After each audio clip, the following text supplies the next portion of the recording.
heard one of my other teammates, I guess, also died to Vidi 3 times in his race. So your group was bad I think luck, we're cursed. Yeah. All right, looks like we've gotten started. Is that proper English? Probably not. It's yeah, like we've gotten started. That sounds wrong. Maybe. We've got started. We've started. It's on. Where is Scrivo, the high grammarian, to solve these problems for us? Gotten started just sounds wrong, but anyway. Yeah, so we've got some exciting things happening in Escape. Some walking past bushes and pumping and picking things up. Pumping. Yes, my favorite subject. You know, pumping. And also killing things properly and not nudging doors. Yep. Yeah, pretty exciting things. You might be a little bit behind. Oh, let me refresh.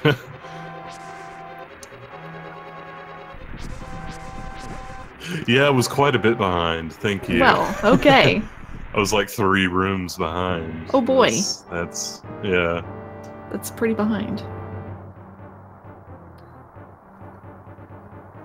So we're probably going to see pretty similar escapes, I think, from all 4 of these players. I don't think we'll see too much difference here, like, in time, I guess.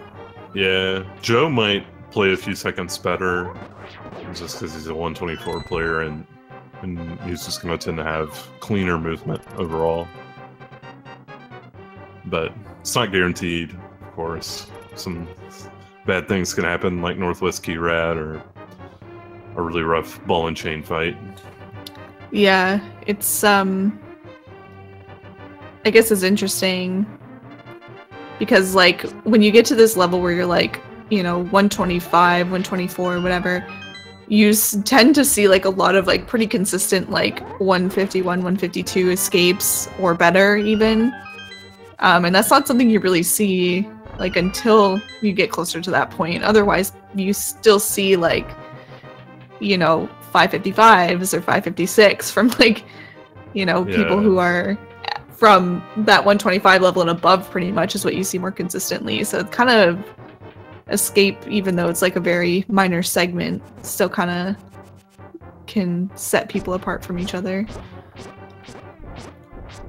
Joe's got an interesting ball and chain strat there, if anybody noticed. He grabs a pot, throws it at the ball and chain guard, and then charges his sword, and then does a poke, I think it's a poke and a spin, to kill the ball and chain. So that's definitely a unique strat. You don't see many people doing that one. But Joe's got a lot of strats like that. Yeah, Joe has a lot of unique strats. And a lot of them are safer and slower than the optimal. That's just his style. He really likes consistent strats, and he'll do a strat he's, you know, 100% with that loses half a second or so over a strat that he's not completely comfortable with 100%. Yeah, and I've got to say that Joe's strats are the best strats. You know, they're the kind of strats where, like, if optimal is too scary, but then what you're doing normally is, like, really slow, like, check out some of Joe's strats, because, like, he's got some that are, like Josh said, like, only slightly slower than optimal, but definitely way more consistent, and I think will just yield better, you know, room times for you overall in the end. Yeah, definitely. A lot of his strats are just, like, even straight up beginner friendly, I would say. Like, Mummy Hellway, I feel like just start doing that. Like, when you're a 150 player, learn that. Like, it's not, the way Joe does it isn't hard, and it's actually pretty fast as well. Yeah, that's definitely a good one. His Mimics 1 strat is also fairly easy. It takes a bit of practice, but Once you get it down, it's pretty simple to execute. So I definitely am a huge fan of Joe's strats. He's definitely saved so many rooms of mine because I'm bad and don't know how to do things. But he makes it easier. So shout outs to Joe for that.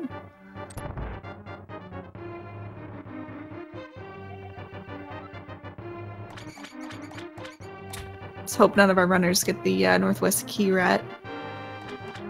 Oh, I thought Joe was gonna get it, but it stopped. JC it looked like he even it. thought. Yeah, it looked like Joe even thought he was gonna get the Northwest Key Rat, and it kind of messed him up on killing the rat and getting the key quickly.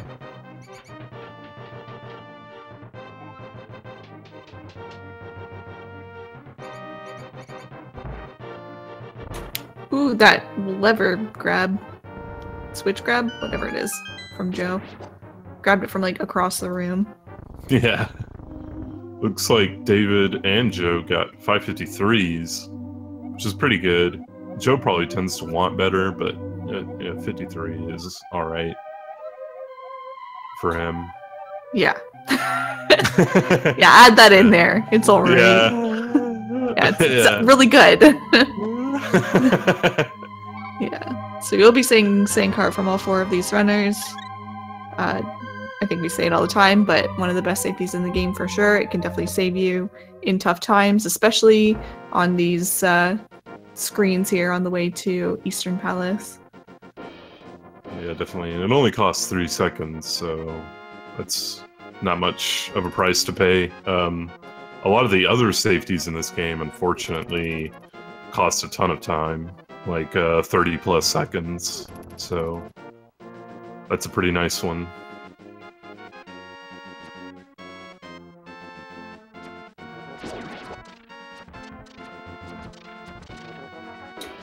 Pretty friendly Octorok fields overall, I would say, for all 4 of those players.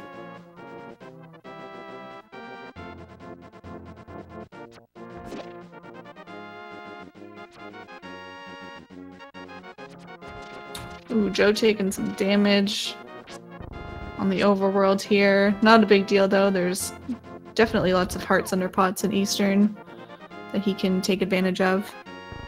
JC also took some damage. So yeah, they'll definitely want to grab some pots.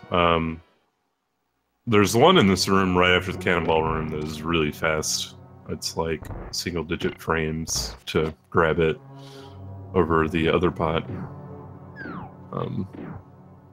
There's also one in the Stalfos room coming up that's also pretty quick to get. Looks like Joe's gonna go for that one. But JC shows off the one I was talking about. Yeah. Oh, nice. And Joe got the rupee with his boomerang and the heart. So that's pretty nice. He also got the double heal there, actually. That can happen sometimes if you boomerang or hookshot a recovery heart. It'll randomly heal you twice. So you get he got 2 hearts there, even though he only technically boomeranged the 1. Interesting here, we have OhHeyItsDavid and JC both skipping the safety arrows in Eastern, but both Joe and Greffery went for it. Those arrows don't cost much time to grab, and they're basically just like a guaranteed, I guess like safety, sort of. Like if you don't grab those arrows, you're banking on getting a drop later on, and if you don't get a drop, you're gonna have to grab arrows anyway from one of the pots before Armos, which can cost some time. So it's a gamble for sure. So it's interesting to see. We'll see if they get their drops at the end of the dungeon. Yeah. It only costs a second to get those arrows, and there's a 1 in 8 chance you lose a few seconds from not getting any drop. So a lot of players, especially players who value consistency, they're going to be getting those arrows.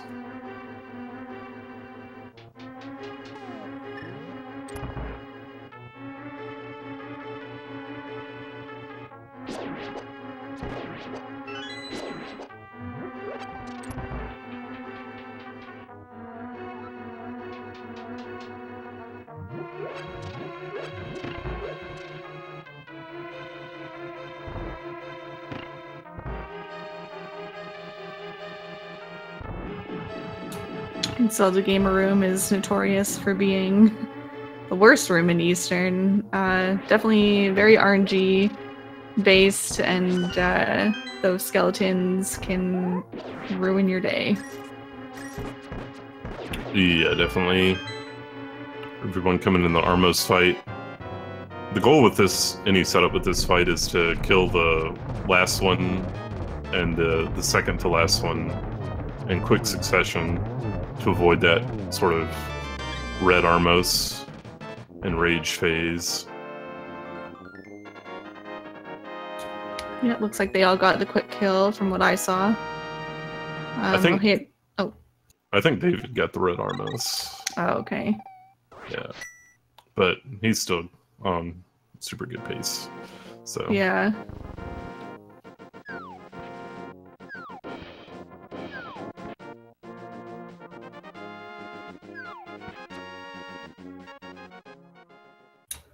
David, going to cut off Sahasrarla's head here. It's not advised. He's giving you the boots. So you want to be nice to him.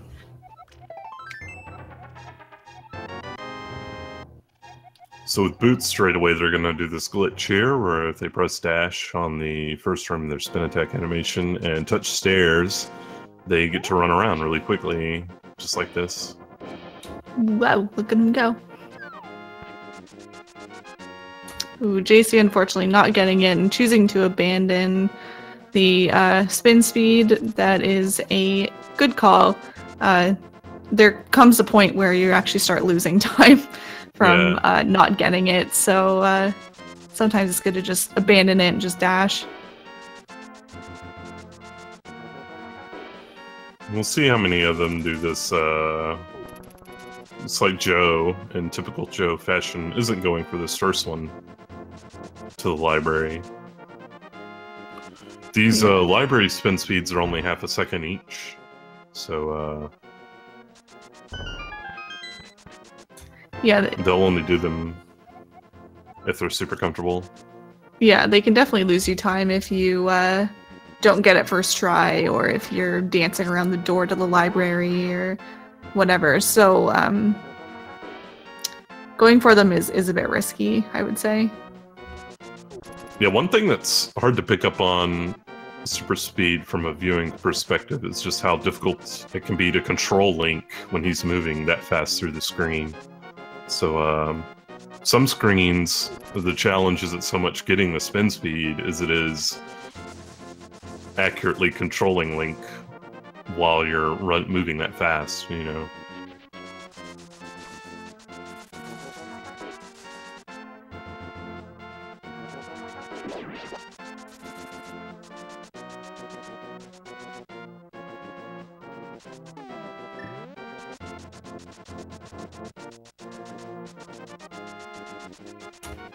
Uh-oh, looks like David has lost his power.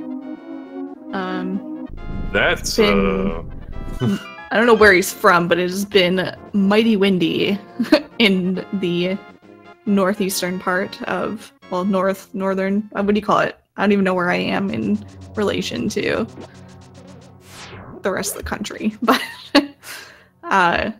in this area, the, northern part of the United States, it's been pretty windy, so would not be surprised if that's what happened.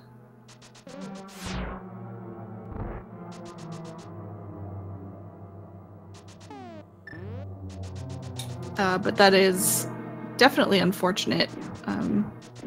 Losing power means you don't necessarily just lose your internet connection, you lose the whole game, so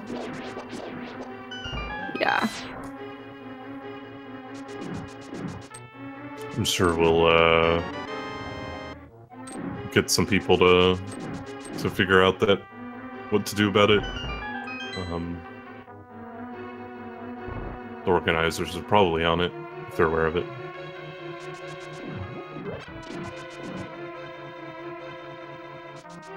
Yeah, so we saw Joe grab a rupee pot there in the Circle of Pots room. And that is a good backup pot to grab if you don't get enough drops along your way. I think he just wanted to be extra safe. Well, I just wanted to be safe here and make sure that he has all of the rupees that he needs to get into pod later. So he picked up that rupee pot.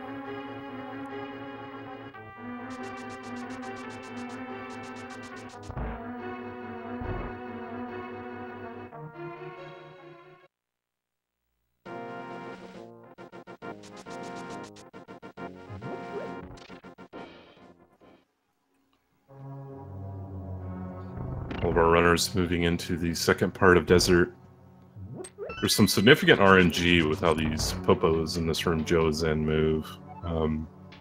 They can actually waste a few seconds if they do something really stupid, like separate to opposite sides of the room.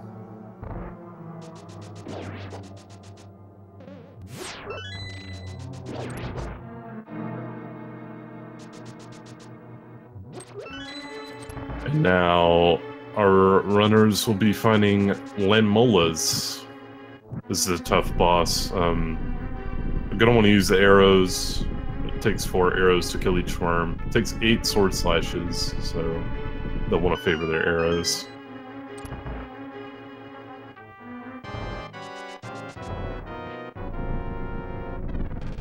Joe missing quite a few shots so far.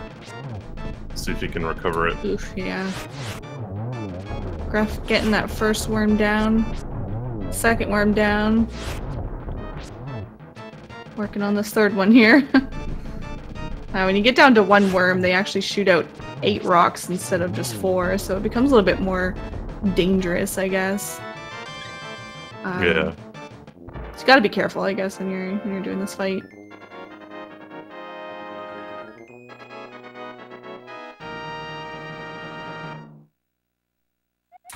Ooh, JC having a bit of a landmo party there.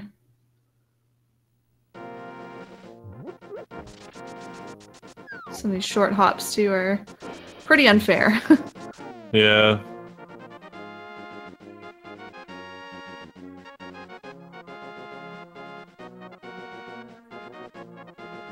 Alright, just got 1 left. There you go. He's dead. Looks like Crep has realized the situation with David. If I had to guess, they're probably going to reschedule that race. I'm not sure.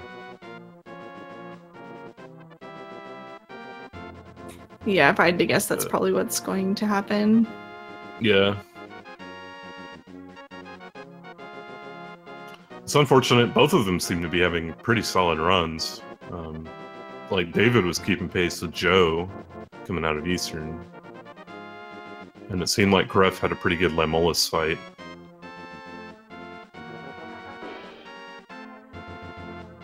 Yeah, definitely. It is really unfortunate. But, you know, these things happen. So, it is what it is. Yeah. Meanwhile, JC doing fake flippers. It's a trick that allows him to swim without acquiring the flippers yet. He just jumps into the water a pixel away from the screen transition, scrolls the screen immediately upon hitting the water, and then he'll be able to swim on the new screen, where the game conveniently doesn't run its check for the flippers like it normally would.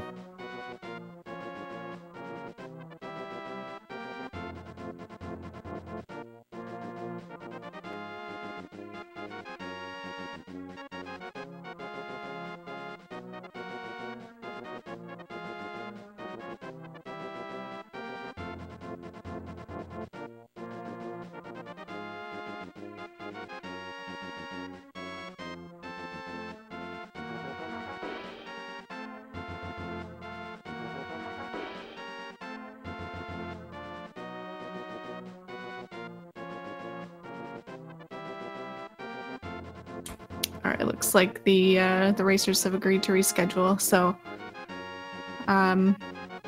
well, GG to Greff and David for the short time that they were racing today. They were definitely having some pretty good runs, but we'll get to see more of them another time.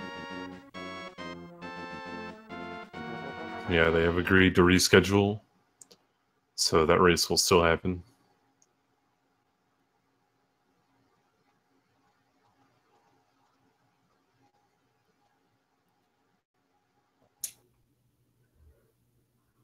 Alright, so what's there to say about Hera? It's the worst dungeon in the light world, by far. If you think otherwise, you're wrong.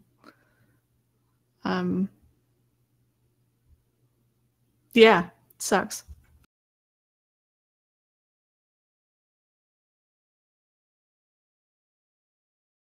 Yeah, Hera is definitely the easiest segment in Light World to die in. There's just a lot of enemies that can randomly hit you. The mini Moldorms are really annoying and difficult to predict, even for advanced players.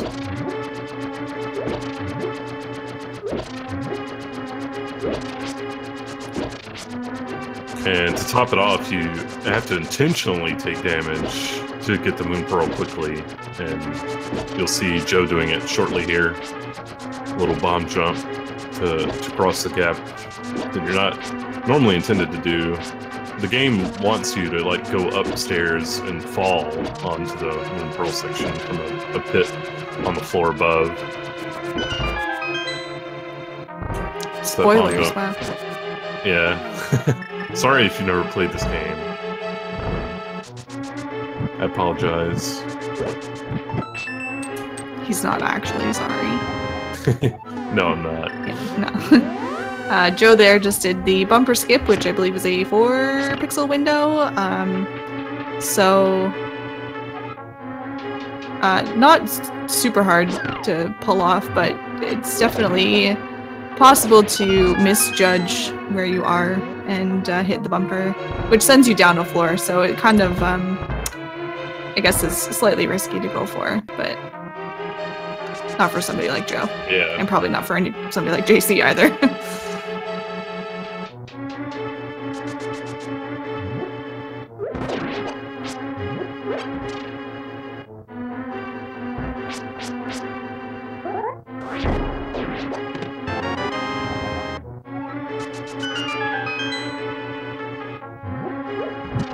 Joe has finished up Hera. Good call from JC on grabbing those extra arrows. Having 5 leaving Hera is pretty low. Because you're gonna want to have, I think, is it 6 in pod at least, and there's also strategies in Aghanim's Tower that require arrows to go faster in some rooms. So it's nice to have more arrows leaving Hera than just 5.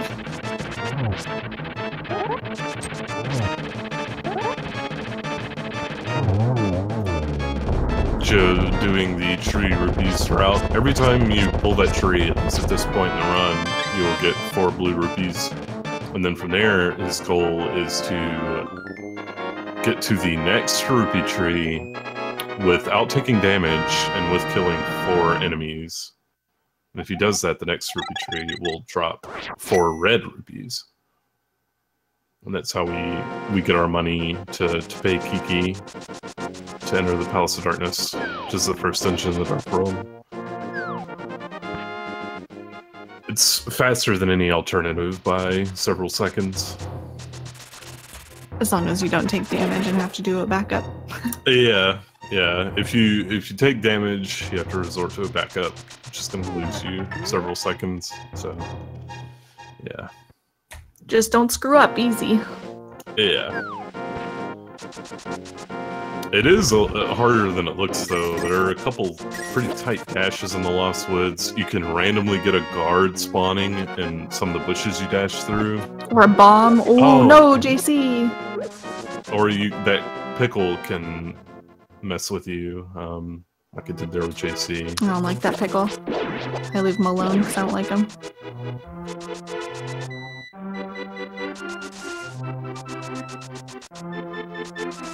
So we should see a backup pull then from JC.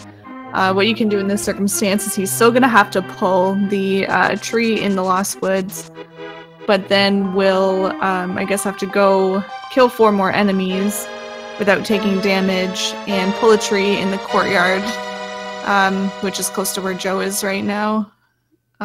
Just past these 2 blue guards here.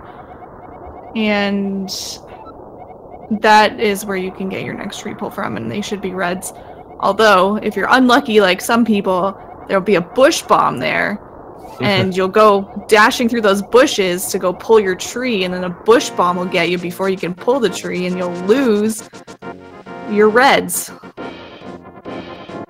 And no, I'm not bitter. You're bitter. Wow.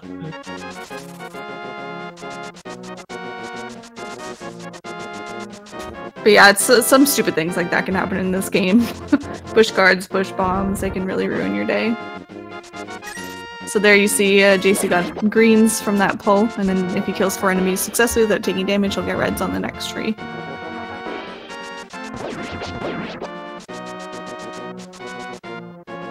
Would have liked to get a heart shot there from that guard he slashed. Beams are really useful in Agham's Tower. But looks like he'll have to go in without.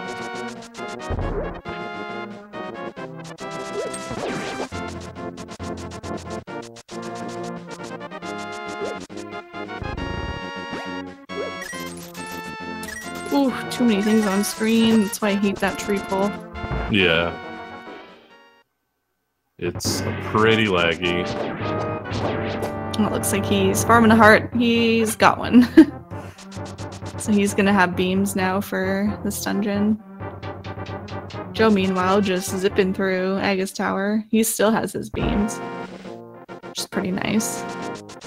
Using a menu buffer to the boomerang and circle of pots here to check the RNG of the guard that's on your right. If you pause there, you can kind of see whether he's going to go left or if he's going to walk down. So it's a good way to judge which strategy to use and whether or not you'll have to get him out of the way or boom him out of the way.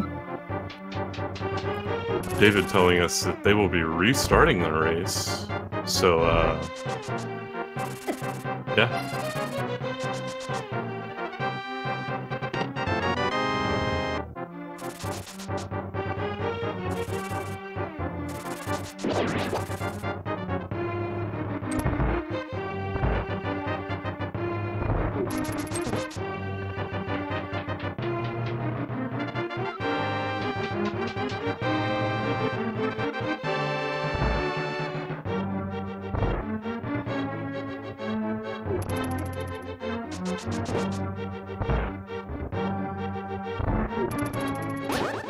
Ooh, got a blue ball to the face there.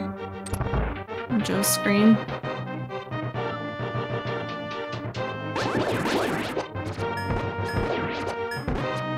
Most unfortunate.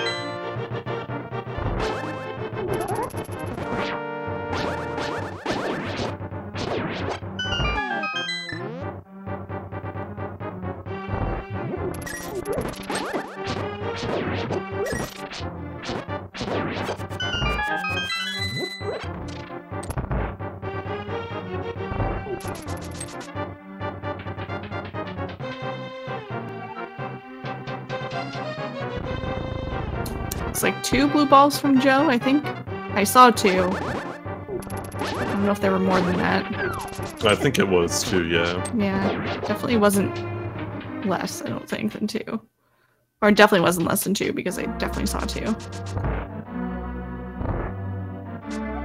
that's pretty good. 2 blue balls is nice. Yeah, it's better than average. So it's pretty good to get. And we've got the race against Greffery and OhHeyItsDavid restarting. So we've got 2 people 30 minutes behind these other 2, but hopefully this will be able to still commentate appropriately. Ooh, OhHeyItsDavid grabbing the lantern early. Wonder if he's a rando player and that was some muscle memory. Yeah, possibly.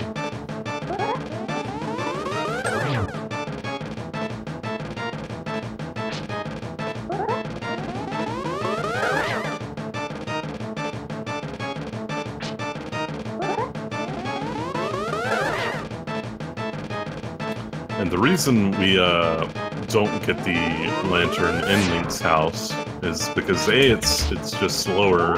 The chest at Zelda's cell is closer to you, very slightly.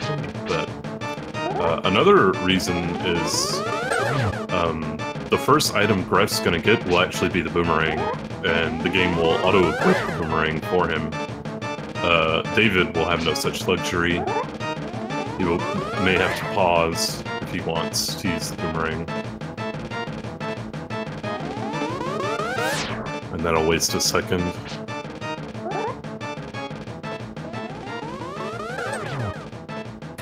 JC is having some unfortunate blue ball luck here. I think his is... It's been 4, I'm guessing. I wasn't counting all of them, but yeah.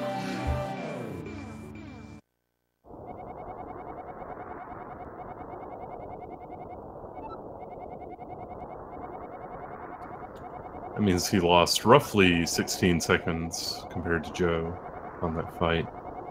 Or 18 seconds, sorry. Math. Yeah, math. Not my strong suit. Really? Yeah, really. I would have never guessed. We need to get Waffle 42 in here on the case. Yeah. Dr. Waffle. Yeah. He knows all the math. He created math from what I'm told. And invented it. He's a time traveler. He invented time traveling also. Requires a lot of math. So we got Joe about to go do the hammer jump. Pretty notorious trick in ALTTP speedrunning.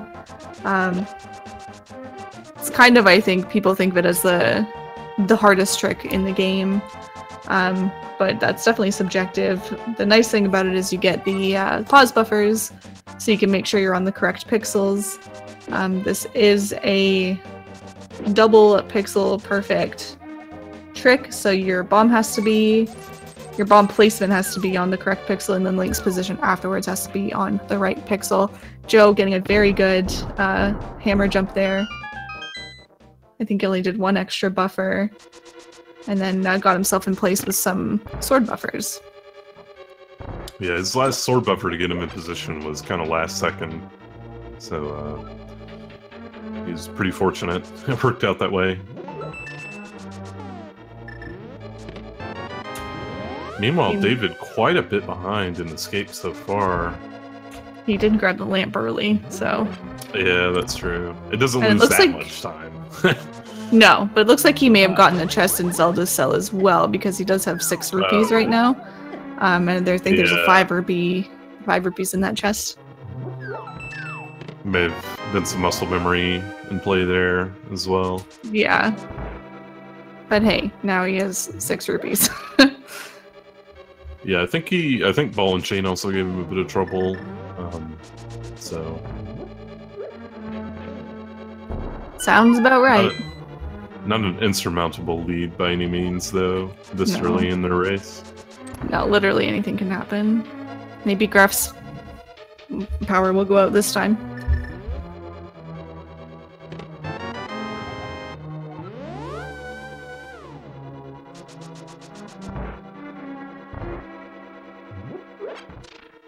Joe having a very friendly turtle room. Yeah, it was really nice. JC coming up on the hammer jump in a minute here. Hopefully he has some good execution.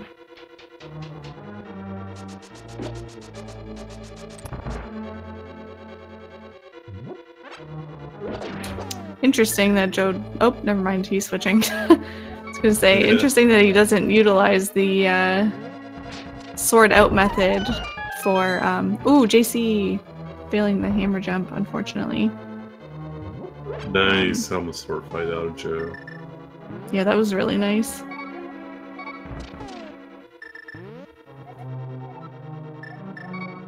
Yeah, and JC does pause buffering, or select buffering, sorry, to get himself in place for the hammer jump. I'm assuming it's because he's you know, very well versed in glitches in this game, and when you're doing the glitches, the majority of the time, or I think all the time actually, you're select buffering those. So you probably just got more used to the select buffering versus the pause buffering. Plus, I imagine it's slightly faster. Yeah, I think it is actually, if you're very good at it, at least. Yep, he is going to be down 1.5 hearts here, which is unfortunate. That means he will not have beams for the latter part of this dungeon, which is going to make a few rooms a little bit slower, and also is going to use up some arrows. And he's going to have to do some extra menuing. So hopefully he can, or hopefully he remembers to pick up some arrows after mimics here. We had just enough there. Wow, he has a lot now. Yeah, now he's fine. Now we have no problems. So, you know. He actually only needs one plot in the Dark World now. Probably the one in Thieves. And then he can just fly through everything else without worrying.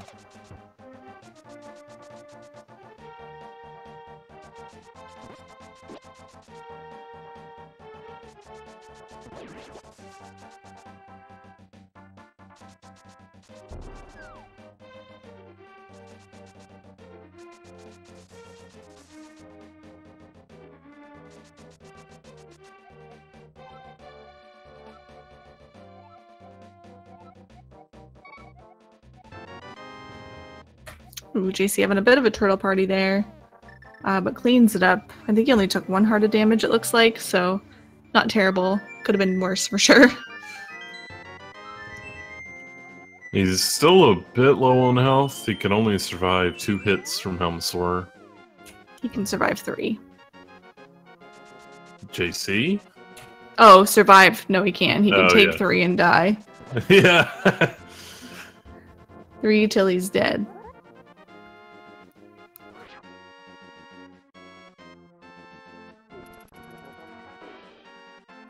This is the scary part when the mask is off and Helmsor is moving around quickly. Oof. And he went for hammers. Oh no. Abandoned! Abandoned! Oh my gosh. Oh. Okay. Whew. Whew. That was scary. But he's got it. Well, meanwhile, on David's screen, I saw all the pots in that room were lifted, so that's not a good sign. Yes, if you missed the restart, Gref and David did have a restart. David's power went out early in the run, so they're just restarting.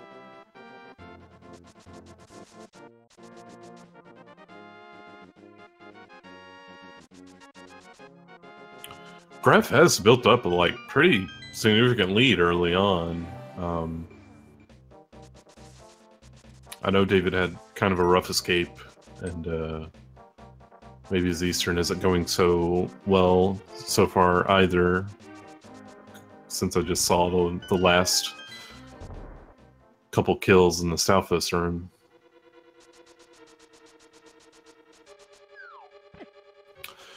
Joe hopping on to the top of that red horse head. It's one of the most annoying RNGs in the game, I feel like.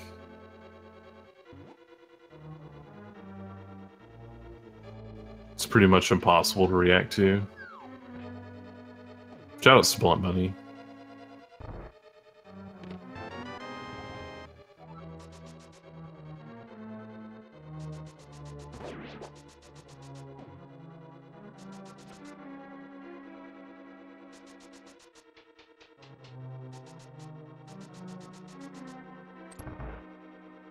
Ooh, Gref just missing that. Oh, nice cleanup.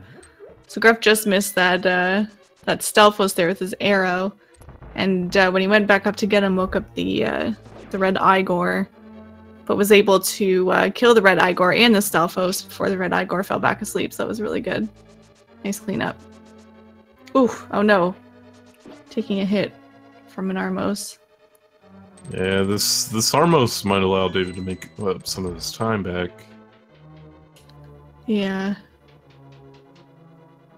It is still possible to get a quick kill in that kind of a situation, but it is definitely very tight.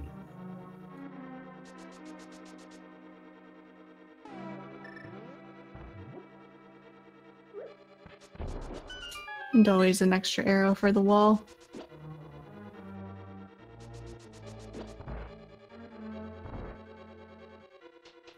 David's gonna have an 11-2x sword up Eastern here. On 127 pace.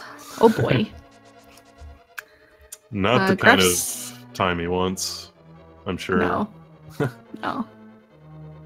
Gruff is talking to Sahasrara from across the room. If you mash A while you're walking into that room, you can actually not really talk to him sooner, but you get like the chance to talk to him sooner. There's like an early, I guess, frame or pixel, whatever, where you can talk to Sahasrara. Some people eyeball it, believe it or not, but most people I think just mash and hope that they get it. It works the same with the blacksmiths. When you're getting the tempered sword, you can actually talk to them a lot earlier. Same deal, you can just mash, or you can eyeball it if you know the early pixels to talk to them.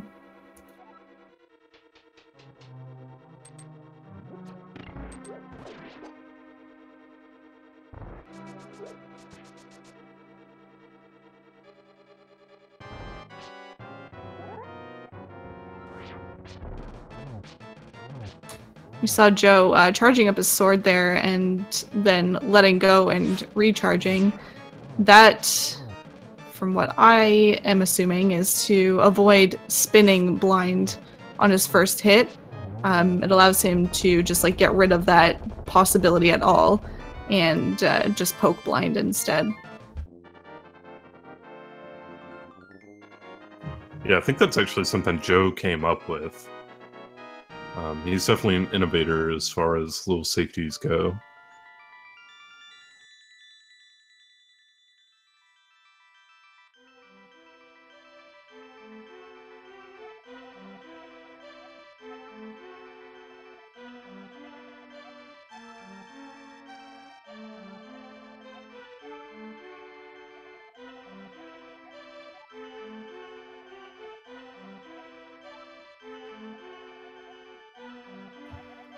JC's going to be coming up on the Hellway.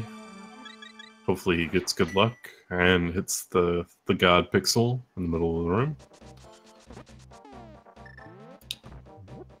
Unfortunately, neither. No, that's pretty rough RNG there too, having everything kind of block his way.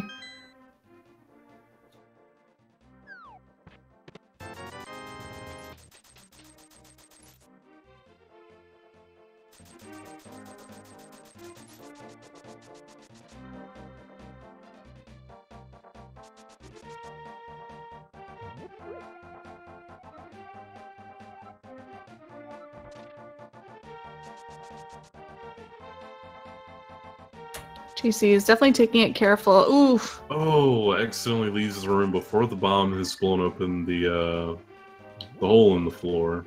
Yeah, grabbing an extra bomb, which is a good call from JC there. Still wants one more bomb, which he should be able to get in a couple of rooms here.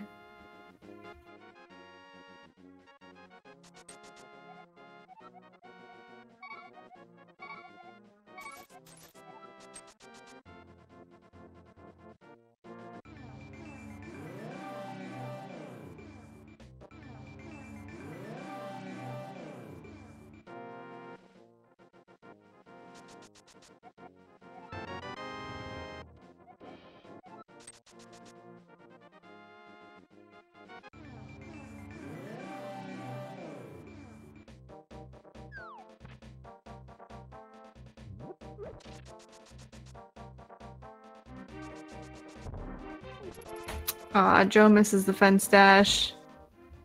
That's okay, I guess.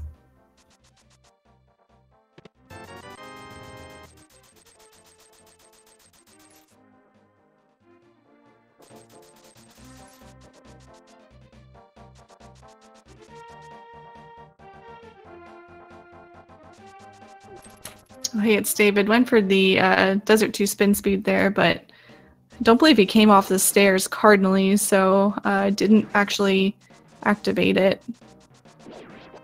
So you opted just to not go for it, which is good. Deebs is taking umbrage with your fence stash commentary. I don't care.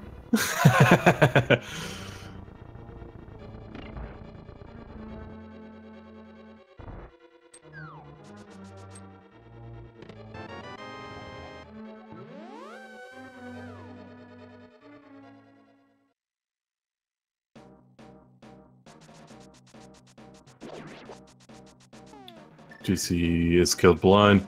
Joe's going to be making his way to the fire rod. This is basically the exact same type of bomb jump as the one they used in Hera to get to the Moon Pearl. Oh, Joe accidentally failing it as well.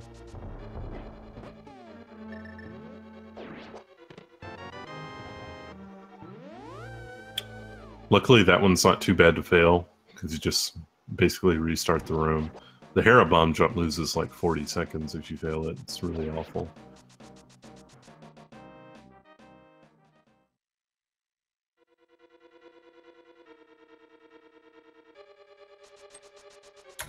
Gref making his way out of desert, and David not far behind at all.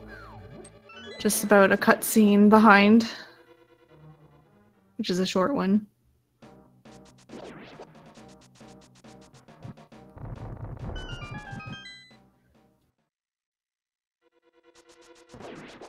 We will get to see Joe's Mummy Hellway strat.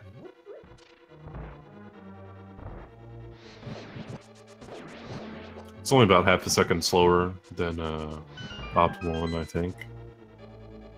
Maybe a little less even. Definitely a good strat though.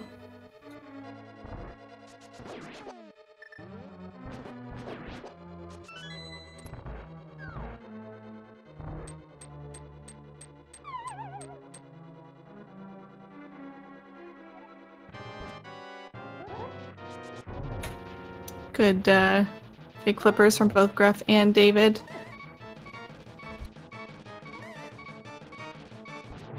Oof, Joe was making me a little nervous there. Yeah, same.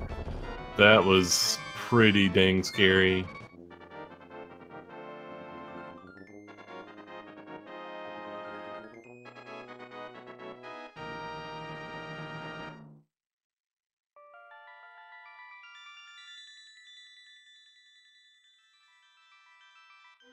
JC's got his tempered sword. And he'll be making his way to Skull Woods. Meanwhile, we've got both Gref and David about to climb Death Mountain here.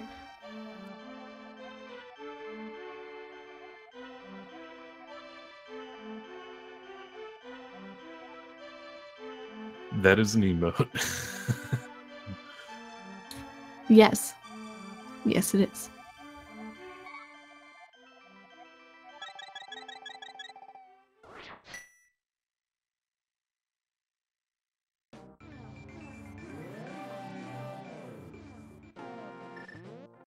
Wow, David had such a friendly Death Mountain. There wasn't a single thing in his way. Wow. After getting the spin speed anyway. It seems like he's made up a lot of time on Greffery since Eastern.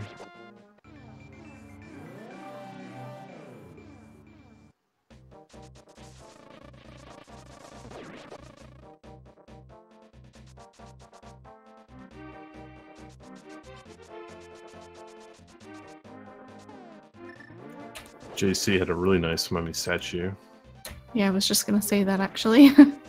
Yeah. That room can be a real pain, let me tell ya. Yes. Because you can slash, like, through the mummy somehow. The mummy can walk, like, through the statue somehow. Just a lot of really dumb things can happen. Yeah, definitely.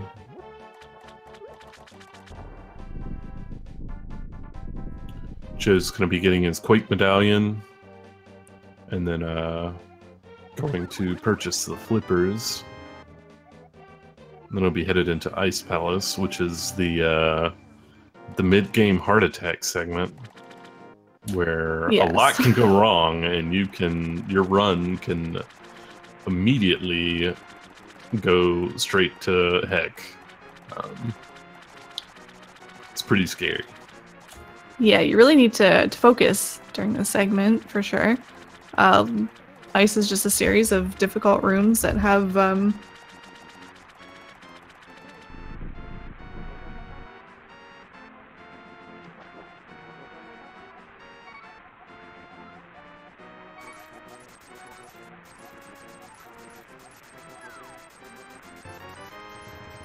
Sorry for using such bad words as heck.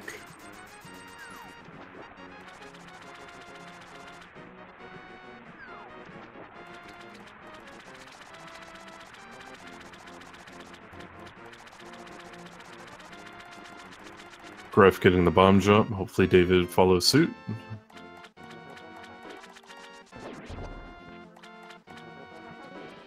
Ooh, that Moldorm! No! What a jerk! I have never seen that, I don't think. Wow. Wow. What? Oh, wait, well... That... Something. What a guy. Oh no! dyeing him off. JC! And Greff also fell at bumper skip, so man... This has been a pretty sad few moments. I can't handle this. Yeah, that's pretty rough. I've legitimately never seen what happened to David with that Moldorm just being up there in that area. I don't think I've ever seen that happen. That is incredibly unlucky. I've seen him get close, but not that close. Yeah. He was like in his grill while he's trying to bomb jump. Yeah, the Moldorm wanted to bomb jump too. He's like, man, I see people do this all the time, and I just want to know what it's like. And then he died, so... Yeah. Now he's staying far away.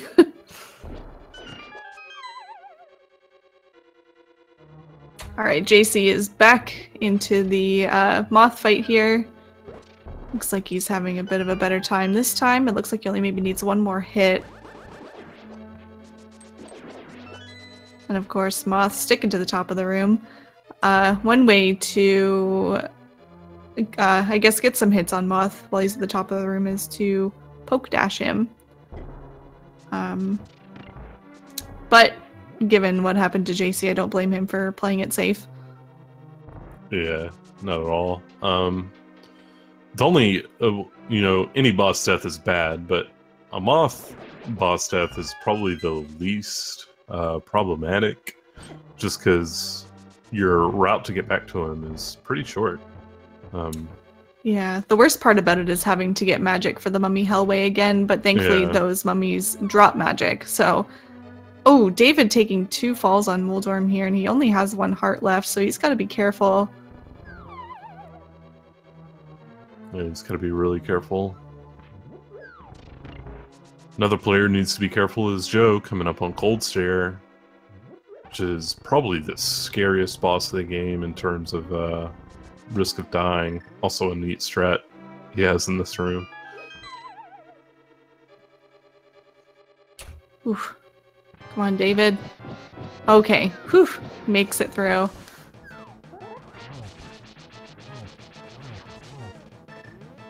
Nice fight from Joe there. Yeah, that was really nice.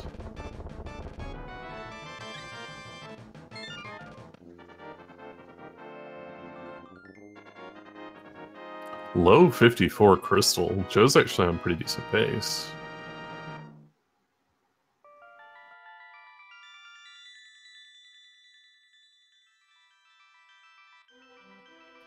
We might see our second 125 in the tournament. Oh boy. Knock on wood. Yeah.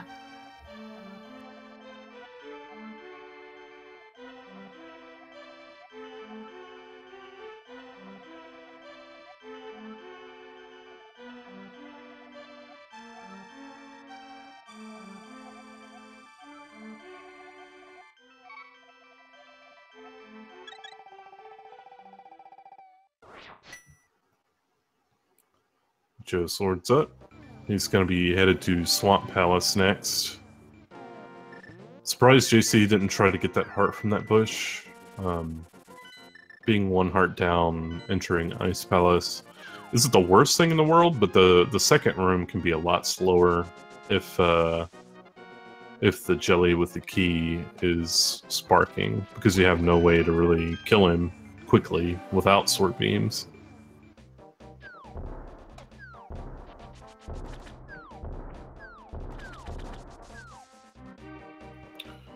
David at Master Sword. Greff's going to be making his way through Aghanim's Tower.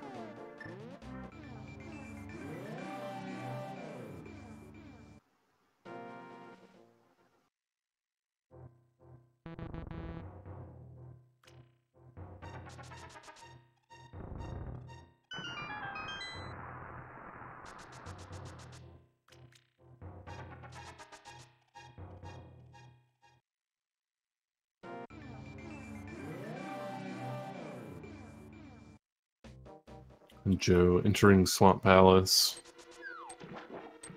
which is kind of a deceptively tough dungeon. It's labeled the 2 crystal by the game, so it intends you to do it second in the Dark World. But one thing a lot of players don't know casually, and certainly I didn't when I was a kid, is that you're pretty free to tackle a lot of the Dark World dungeons just in whatever order you like. So for speedrunning purposes, it just happens to be fastest to route this dungeon in later in the run.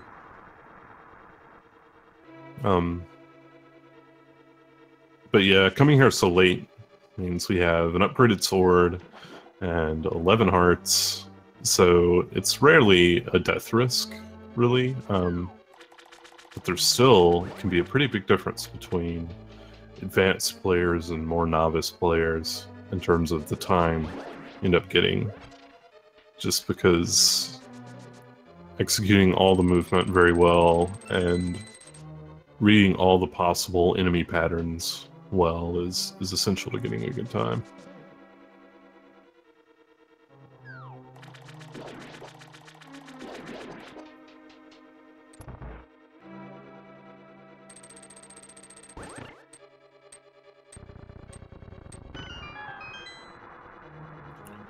Greff's going to be starting the Aghanim fight and hopefully get slow blue balls. JC's kind of low in health here in Ice Palace.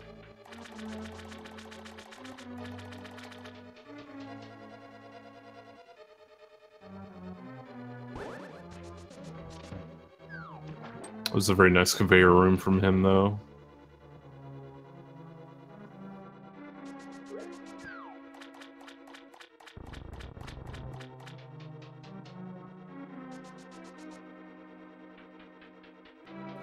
JC opting to hover Ice Palace bomb jump. He got it, but then accidentally falls in. Wow.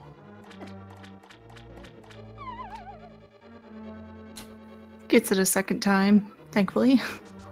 Accidentally planted another bomb.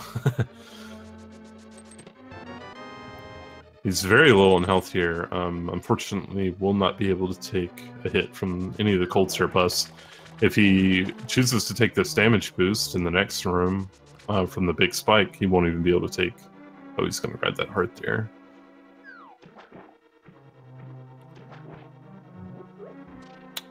Not taking the damage boost here either, which is a good call.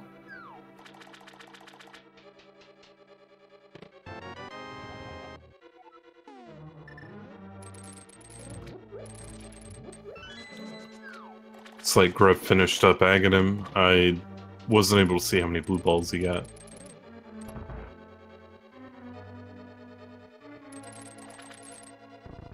But it seems like he got through it pretty quickly. I could be wrong, though.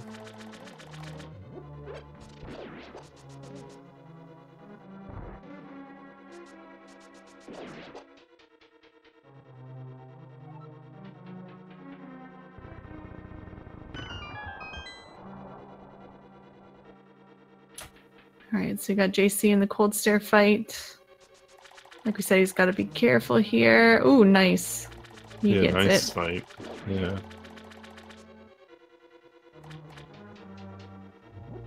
David getting a blue ball.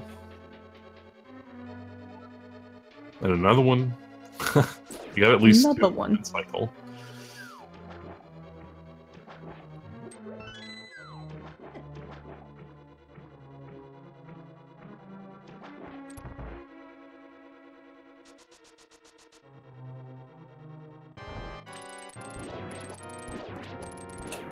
Surprising that Joe doesn't go for zero cycle, given that he has a 124. Very nice fight, though. Doesn't even do the fire rod strats, wow. See, zero cycle isn't everything. Yeah. Yeah, he's a safe player. For sure.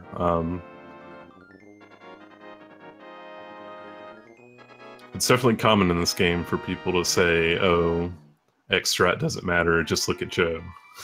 Yeah.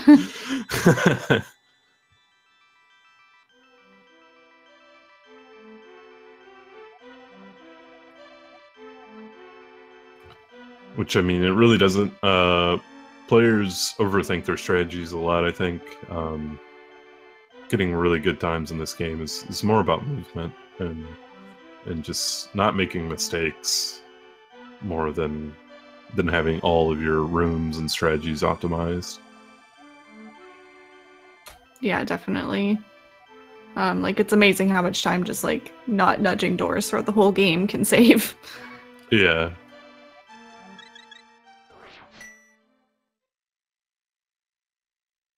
Ooh, Griff unfortunately placing that bomb just a little bit too low.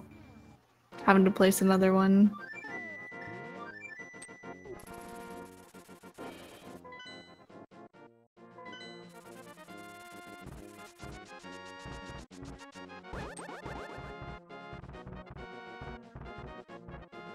Just showing off the sword climb, Death Mountain, doing it really well.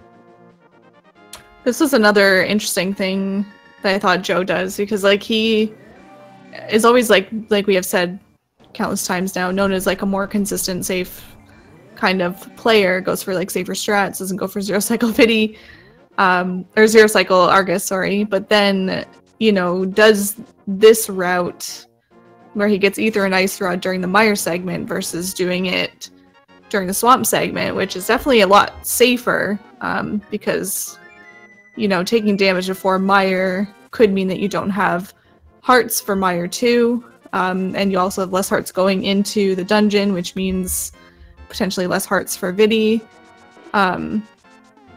So it's interesting that Joe doesn't take the safer route there, especially considering the safer route for Ether and Ice Rod is only about a second slower than optimal.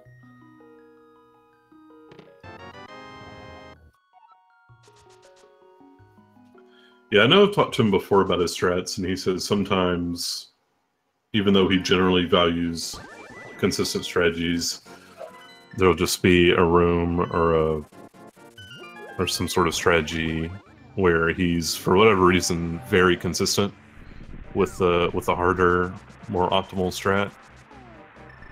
So I get that might be one of those instances where he just feels very confident in that overworld section done that way. And he did make the tutorial for the WQ Viddy strat, so we know that he's very good at that and probably very confident with that fight. So, and I mean, optimally in that fight, you only take 4 hearts of damage, so losing hearts before this dungeon wouldn't be a concern, I guess, for him in that regard. And I'm sure he knows the backup strat for this room as well. I accidentally fire rods the wrong way.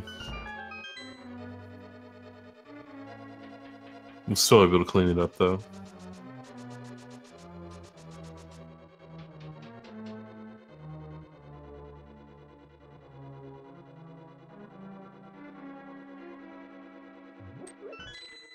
Ah, David planted his bomb north accidentally.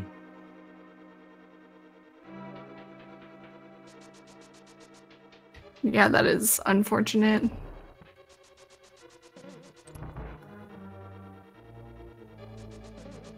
Hopefully Hopefully Gref in chat is indicating that he survived Helmasaur by the skin of his teeth, rather than dying. Yes. It's looking good. Never mind. Never mind.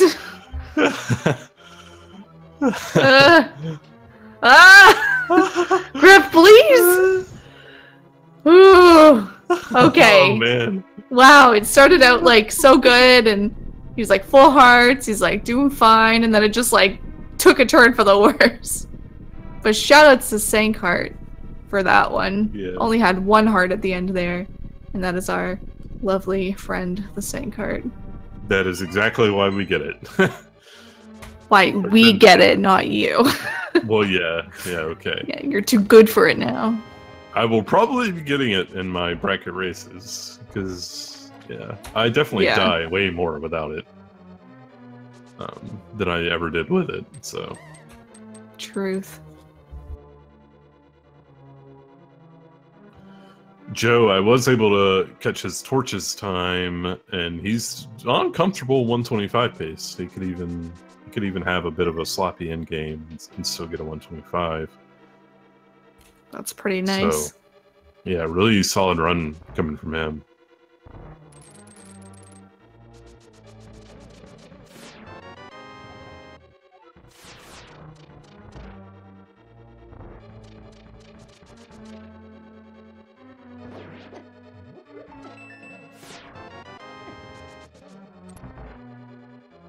David having some issues there in the turtle room. But, you know, any turtle room where you make it out without taking damage is a-okay. Gref getting hit there by that Ropa on the overworld. Things in this screen do a lot of damage. They do like 2-3 hearts, so you definitely want to avoid the enemies on that screen. We'll see if he opts to go for the Apple Bapple, or if he's just going to go right into Thieves, 2 hearts down.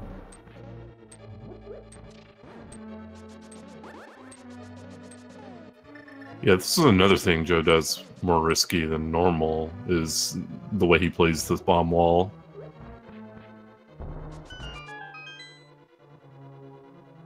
I believe that he's also got the tutorial for that that's coupled in with the WQBiddy tutorial. Yeah.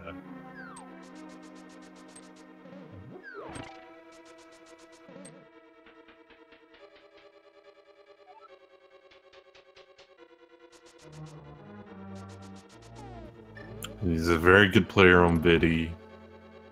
Hopefully he can get a 0 lightning fight.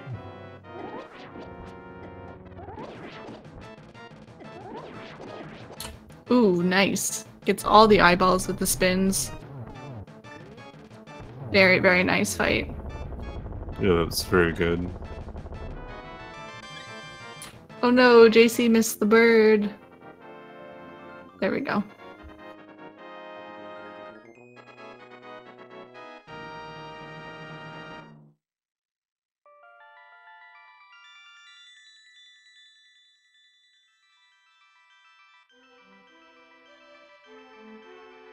Oh no, David got hit there by that Ropa as well.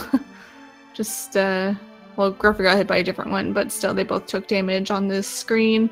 That always sucks, but hopefully it won't cause them any trouble. Looks like Gref is going to leave the apples. Not too surprised. Being 2 hearts down, there's a heart you can get pretty early on in Thieves. It doesn't cost too much time. And that apple tree can actually end up being kind of a pain.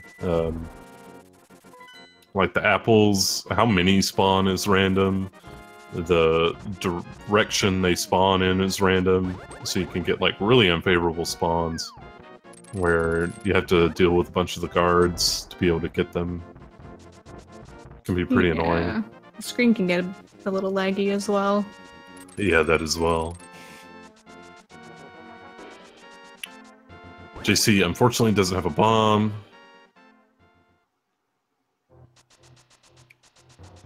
Not sure he needs a bomb. Oh, he's gonna have to get a bomb in Mire now from one of the slugs. Yeah. Hopefully he knows about that. I think he does. He's gonna... Yeah, he's tried the 50-50 rock again and was unsuccessful. So he's gonna have to go for the bomb slugs. Hey, dog. Sorry.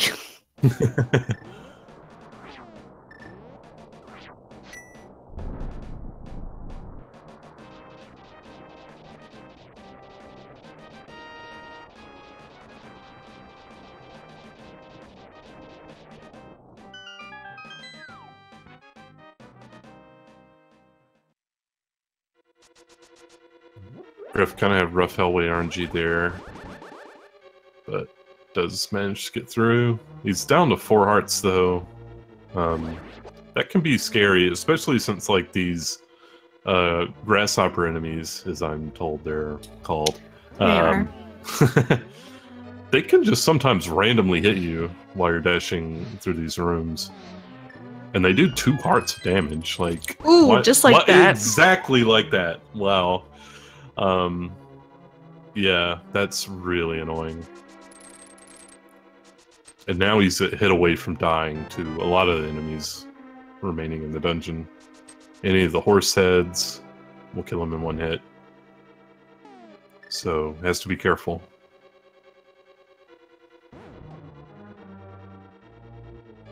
Oof! He's fine.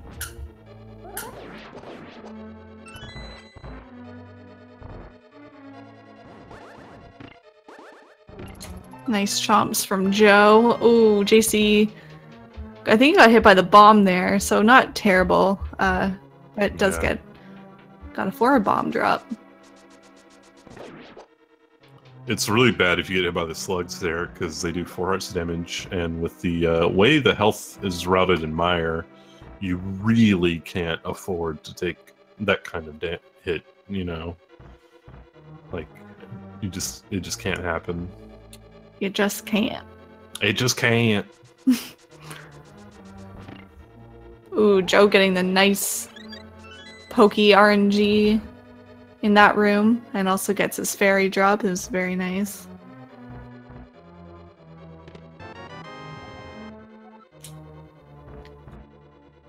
Ooh, David, get in the heck way. Heck yeah. Yeah, that fairy in Turtle Rock is nice, not only because it, you know, you have a lower chance of dying if you're at full health, but also it allows you to do some faster strategies with the sword beams. He gets the best Poke 2 RNG. Oh, man. Wow. That is a 1 in 16 chance of happening, so it's pretty rare, and it's the fastest RNG in the room by a good bit. Oh, yeah. So. Yeah, if you get that RNG, thank whatever god or whatever you believe whatever in. Deity. Yeah. Believe in.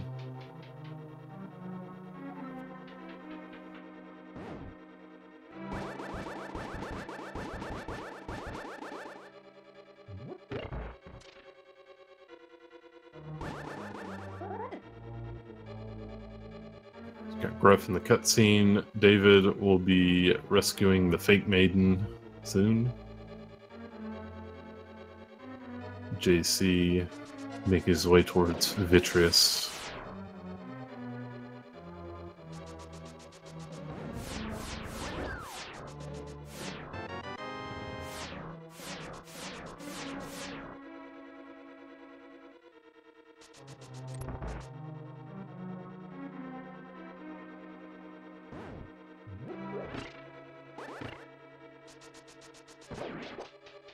It's another solid Joe strat in that Crystal Maze room. You may have seen other players use a cane dash there. That's the fastest strategy in the room. What Joe does is a little slower, but quite a bit easier. He accidentally shoots the ice rod too soon. Ooh. It's got ice on the floor now. NHL 94. Well, yeah, that is his game. That's true.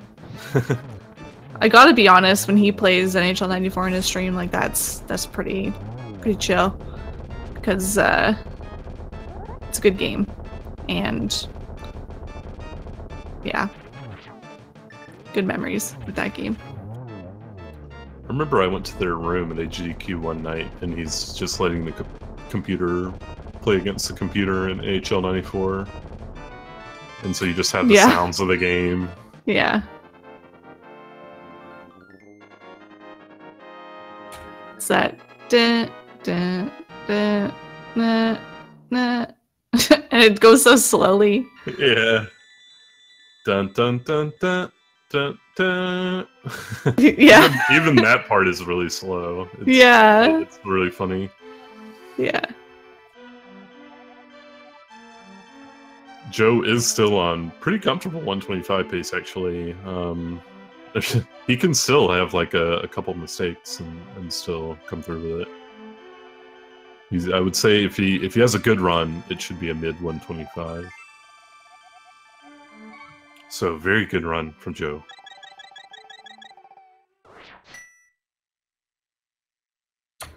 Yeah, he's from what it looks like, he's about a minute, not quite a minute off of his PB right now. He's got a picture of his splits Wow. for reference. And yeah, it was approximately a minute from his split in his PB. So still on good pace for sure.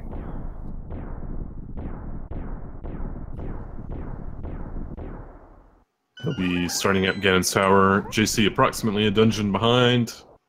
He'll be entering Turtle Rock soon. Looks like Greff probably had a nice mummy statue. He's got full hearts. It's really nice in Skullwoods to be at full hearts at this point. You pretty much know you're gonna survive the dungeon.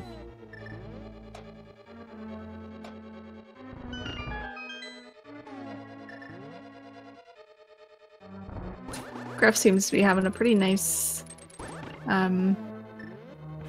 Skullwood so far.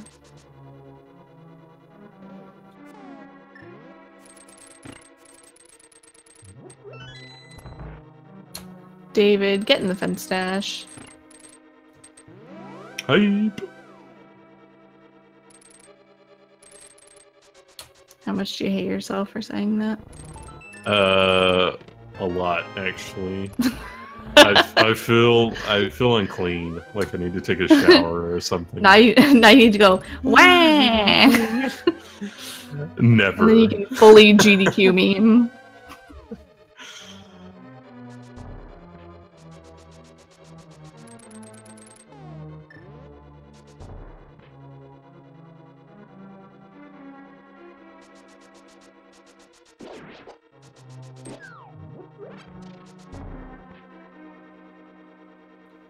Joe's going to be fighting Ice Armos with the perfect amount of arrows. 18. Can't miss a single shot.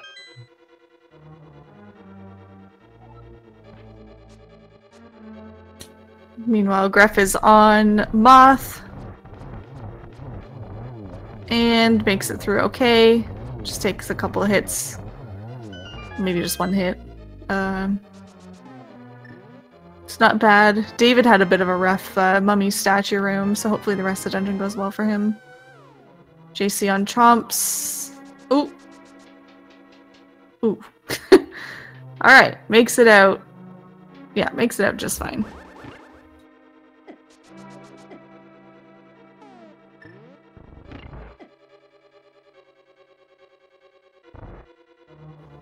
Here we've got another Joe classic. This mimics 1 strategy. I think he does Blunts mimics 2 strategy. Yeah. Both of those are safer mimic strats that aren't too much slower than the optimal ones, and they're way easier. Really recommend them to anyone struggling with mimics. I highly recommend the Joe's Mimics 1 strat.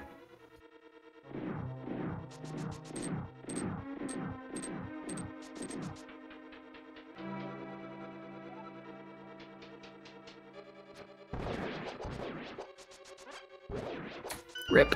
It's not a command.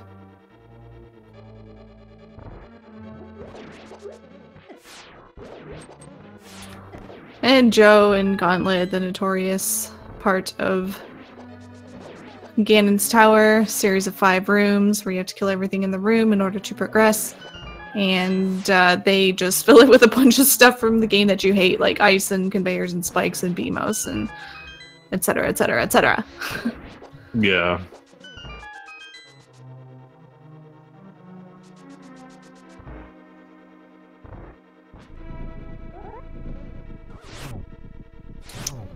David killing Moth. Getting the heck out of there. Oh, JC having a little bit of trouble there. Oh, I think he was probably farming a heart or a fairy from that pokey. Unfortunately, though, taking extra time in that room messes up the cycle in this room. If you play on the practice hack and you notice that if you're practicing this room, it starts after you come out of the pipe, and that is for that reason.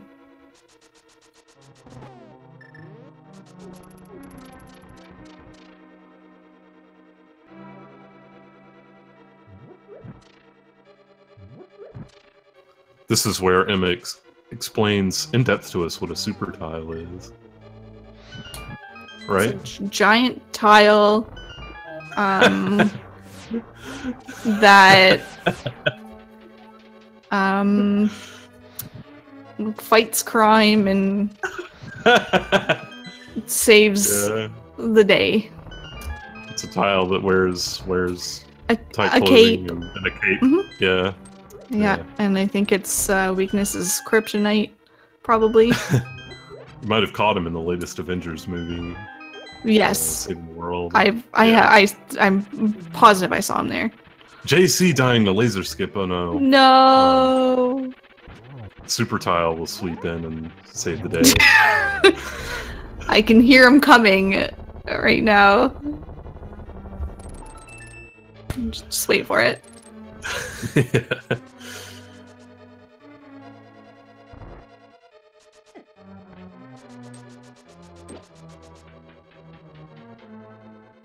Alright, Joe's coming up to Agatu. Our dear friend, Agatu. Who is a jerk sometimes, but apparently not today, because Joe gets 3 hits. It's basically a game of geometry here. You have to know your angles, you have to know, like, when you swing your sword or spin, which angle it's going to go. Yeah, so that's basically it. A lot harder than it sounds. But Joe had a very nice fight.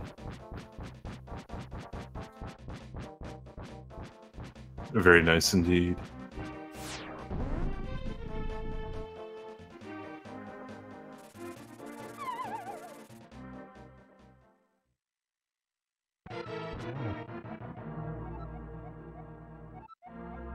Alright, let's cheer on Joe while he fights Ganon. He is on mid 125 pace. He's on pace to get the second best time ever in the tournament.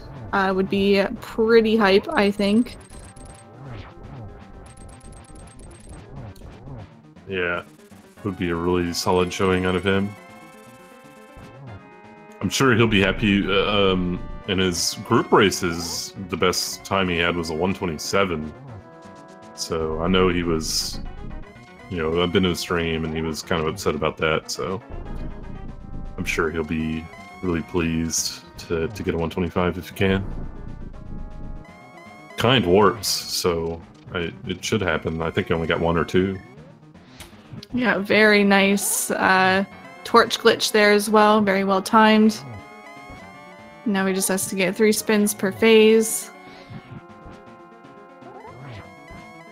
Looks like he is doing it. Pretty automatic. Well. Pretty automatic for most 124 players. Yeah. It is hard though. Like your timing has to be very good, especially on these top right ones like this. To get that spin, it's not easy. at all. Very Takes a nice lot of Ganon practice. fight. Wow. Yeah, this is a good time. Holy heck. It's going to be 125-20 something? 28-29? Yeah. GG to Joe. That was a really solid run. Second best time in the tournament. Pretty amazing. Yeah, nothing more you can say, really. It was a great run. Yeah, it's a great run.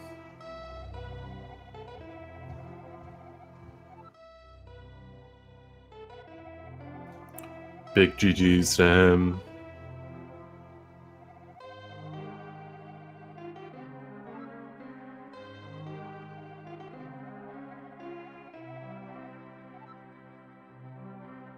Alright, meanwhile, what do we got going on here? We have David coming up to the Ice Palace bomb jump.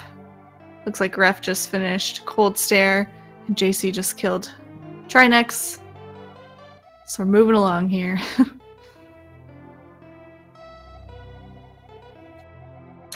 Nice Ice Palace bomb jump there from David.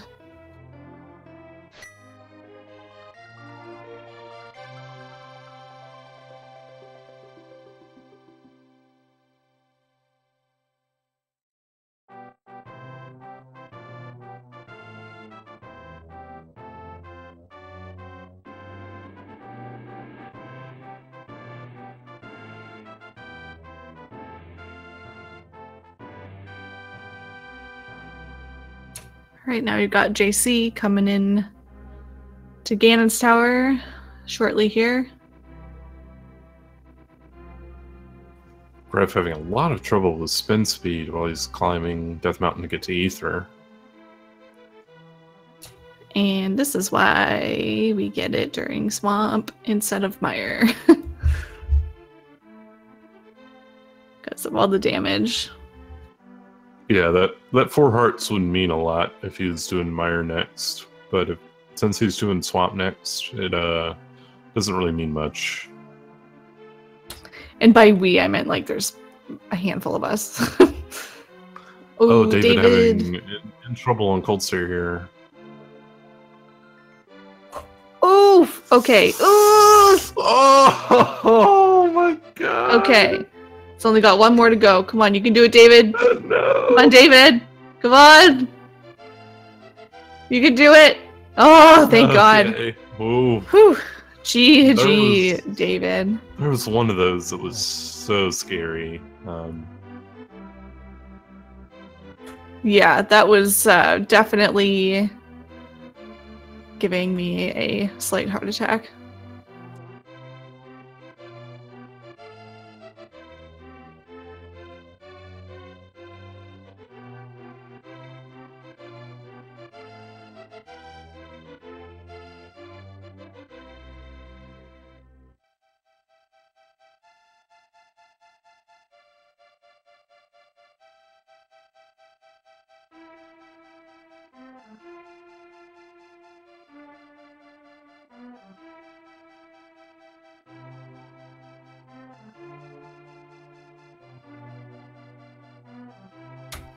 We all love Joe.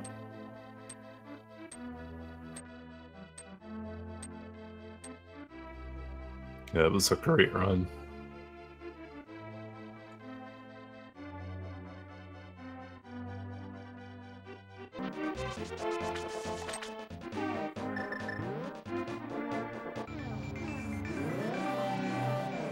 Looks like David will be getting Ether and Ice Rod after Swamp. This will make him look closer to Gref than he actually is for a little while, but the routes will even up upon entering Misery Mire.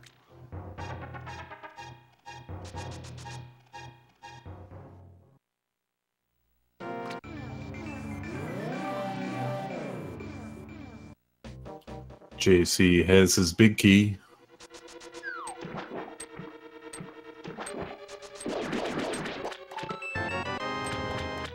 Wonder what Mimic strat he uses. And we will see shortly. Not bad. Not bad at all.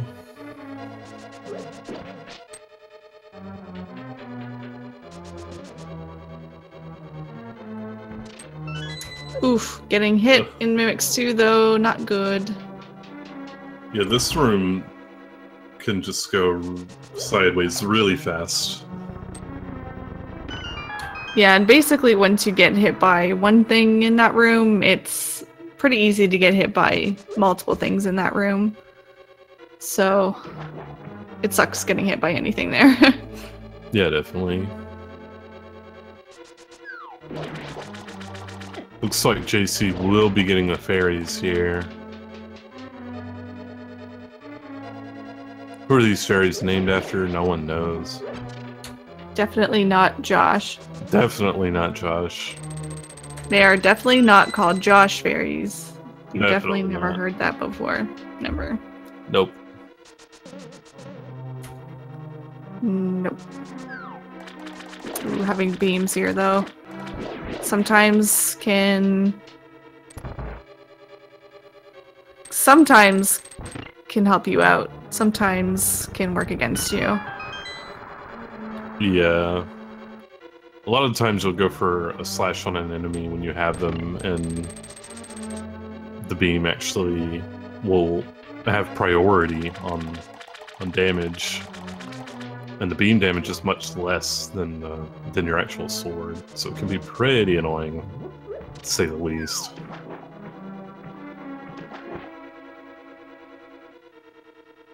Most players actually intentionally try to lose beams if they enter the gauntlet with them.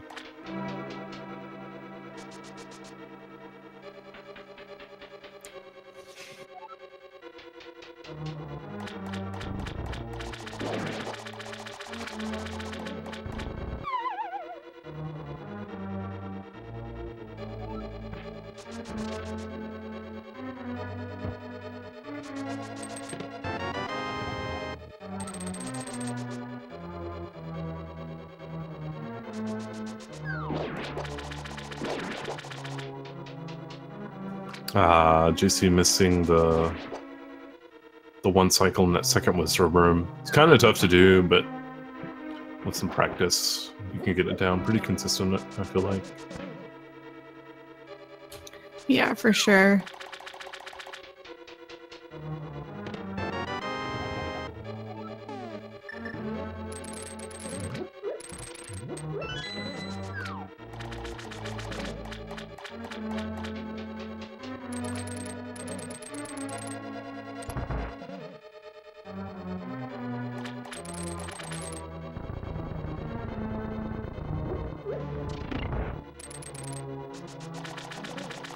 Oh, JC actually going for the mini helmet key.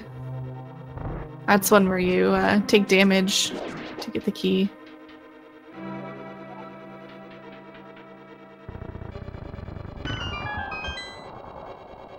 And skipping the magic. Oh, refill. wow. Wow. He's just going all out. He's gonna hover too. And hover. Yeah. Ooh, Oh, no! unfortunately. Oof. That was a Scrivo quality hover. Yeah, man, what the heck was that? Yeah.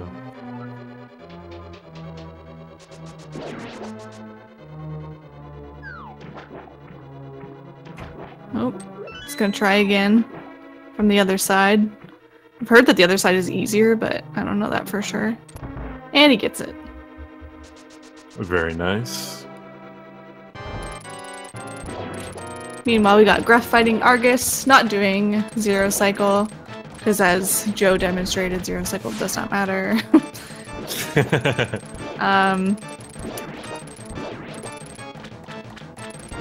And David, not very far behind, but keep in mind he does not have his Ether and Ice Rod yet, and Gruff does have his.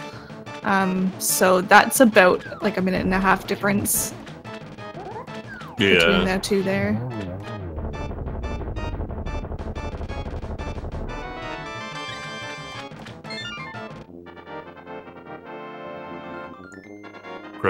David did go for the Zero Cycle, unfortunately missed it.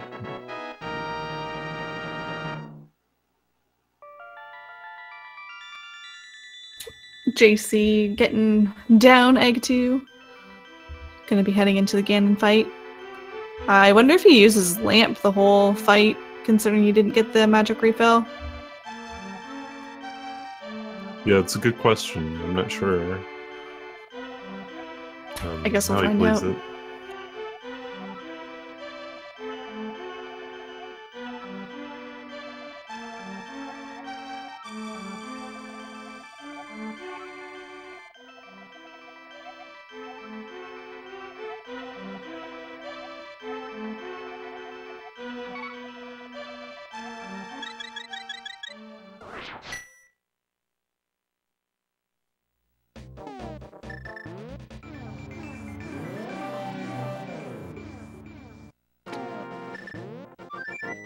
Nice 1-1 out of JC. That's what we call it when you one cycle the first two phases of Ganon. It's pretty tough to do with the Tempered Sword. It takes quite a bit of practice.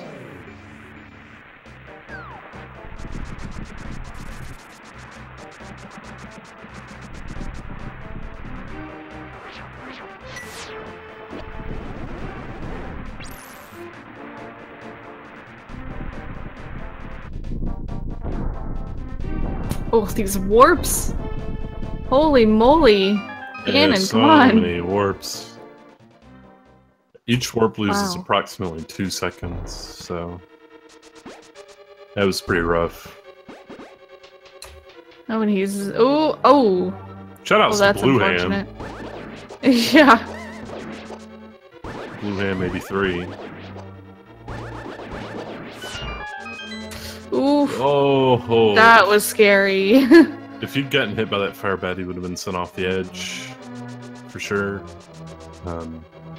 Really scary, and yeah, it looks like he does fight Ganon exclusively with the lamp. Did get torch glitch with the fire rod though. Yeah, that's odd. Usually it's the other way around. Yeah.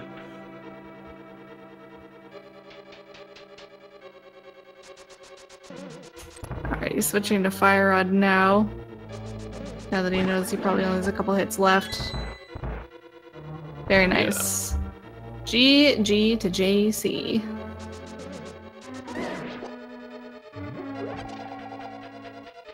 Alright, so we got Greff coming up here on the torches. We'll get to see what his time is, see what kind of pace he's on. 128 or Roughly. 108.41. Yeah. He could probably get a 129 Yeah. for sure. Yeah. I would say so. Which is not a bad time. It's going to be basically impossible for David to get that kind of time, so Greff would definitely win the race if he can finish strong and get that 129.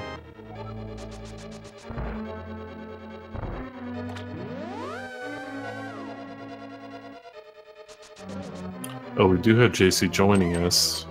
Hi. Hey, GG. GG. That was rough. Aren't all races pretty rough? Nah, never. Well, I did a run without powder. I'm happy. Was that your first run without powder? Yeah. Wow. Nice. That's really good. Nice. For first time dropping powder and not dying is actually really impressive. Yeah, and the places I did die, I wouldn't have normally used powder anyways. Yeah. I guess not dying anywhere too substantial. I guess it was just a moth and... Laser bridge. Was it laser skip? That's right. Yeah, I just canceled my dash a little bit too early. So, I didn't nudge through. Yeah. Powder wouldn't have saved you. Yeah, neither of those spots really, so... Yeah, I was trying to swing that price back around again right before trying X. Yeah, we noticed. Yeah. Yeah.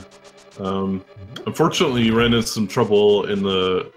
So in the crystal roller room, you, in the room right before that, you tried to farm that Pokey, but that resulted in the roller being in a different position when you actually loaded the crystal roller room. Yeah. Yeah. And that led to some extra damage. Hard game.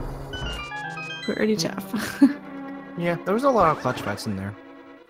Yeah. I don't know how I survived Helma right there. Yeah. Yeah. Gref had a really Clint Shamla too. So some Yes. scary Helmosaur fights in this race. Yes. Gonna be trying to catch my breath and slow my heart down for the rest of the evening. It's pretty intense. Yeah, that's our goal when we do these races. Not just go fast, just maximum clinch. Yeah.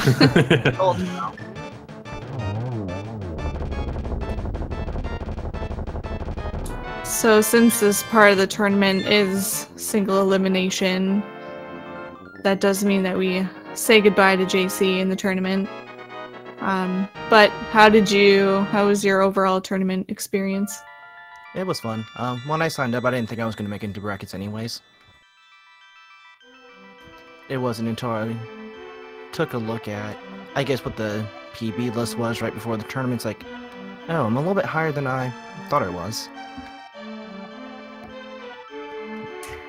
Yeah, this was a very competitive tournament for sure. A lot of really, really good players. So it would have been hard for sure to make it. Well, it was hard to make it this far even. Yeah. So definitely congrats on that. I already knew coming into this race, something extremely massive, like 2 massive things would have had to happen to Joe for me to even have a chance. Yeah, with the 124 runner, yeah, it can be pretty difficult.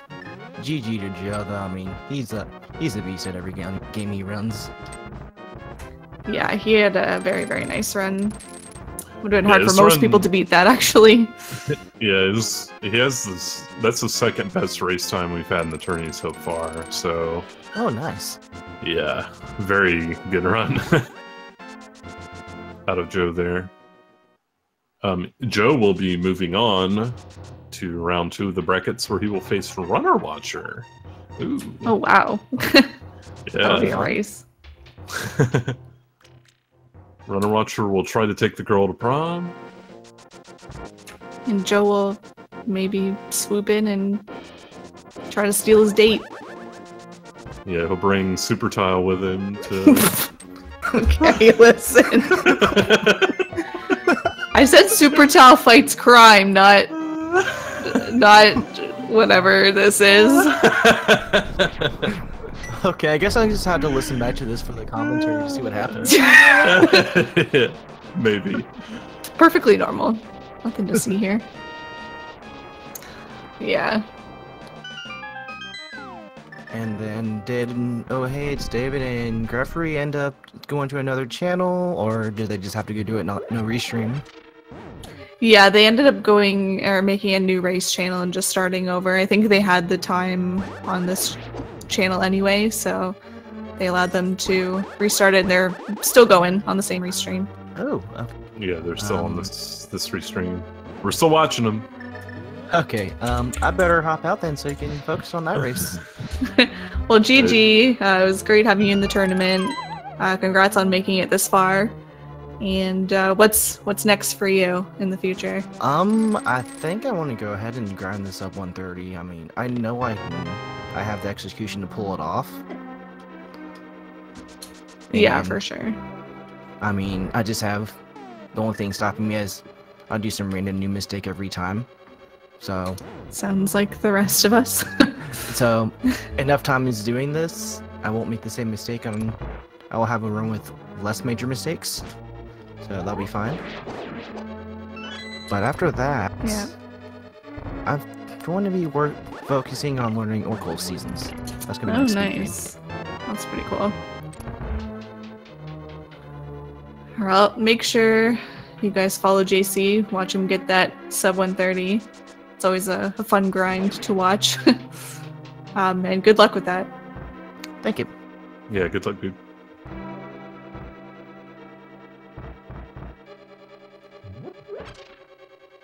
So we have Gref coming up on the Pokey Key room. Hopefully he can do it well. There are 4 RNGs in this room. He got bottom right, which is a nice RNG, I guess. It's, I think, the 3rd fastest. Yeah, there's basically 3 easy RNGs and then 1 really hard one. Yeah, that one I would say is actually the easiest to do fast. The one Greff got. Yeah, Bottom right. Yeah, for sure. And you also want to spin them in a way so that if you do get drops, and also the key, all land near the door, so you're not like having to move past the laser in any way to try to get the keys or your drops. Yeah, so that's another thing to keep in mind as well when doing that. So we saw the best RNG on Joe's stream, and then Greff gets the worst one. That is, bottom left is the slowest. It's also actually pretty hard, as you kind of saw from Greff there. Like, it's difficult to bait the shooter while spinning the guys properly with that RNG. It's a pretty difficult one to do fast.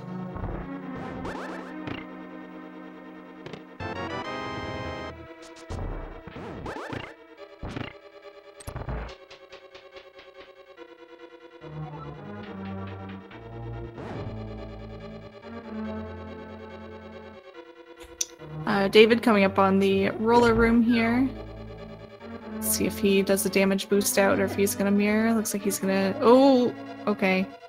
He's got this. It's actually not a bad strat. Yeah, not bad.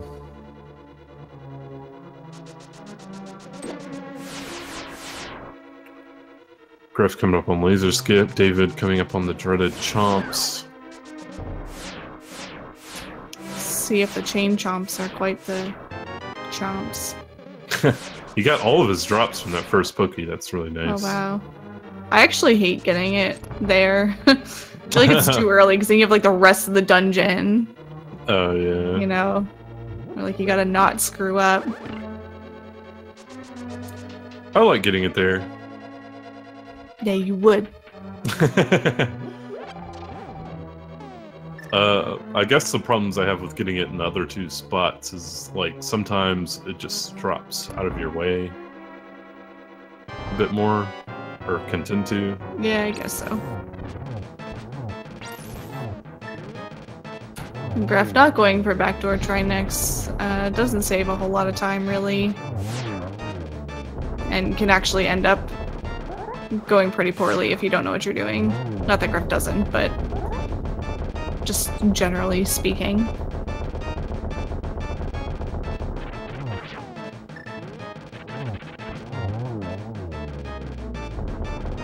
Wow. That's my line? No, it's not. Yeah, it is. No, it's not.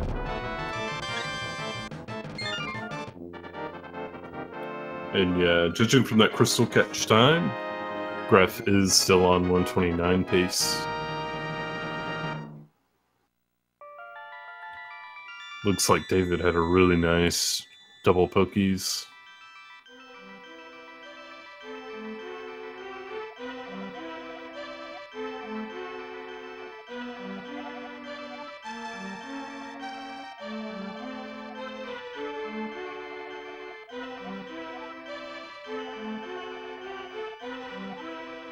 Oh, we got a 2-person layout now.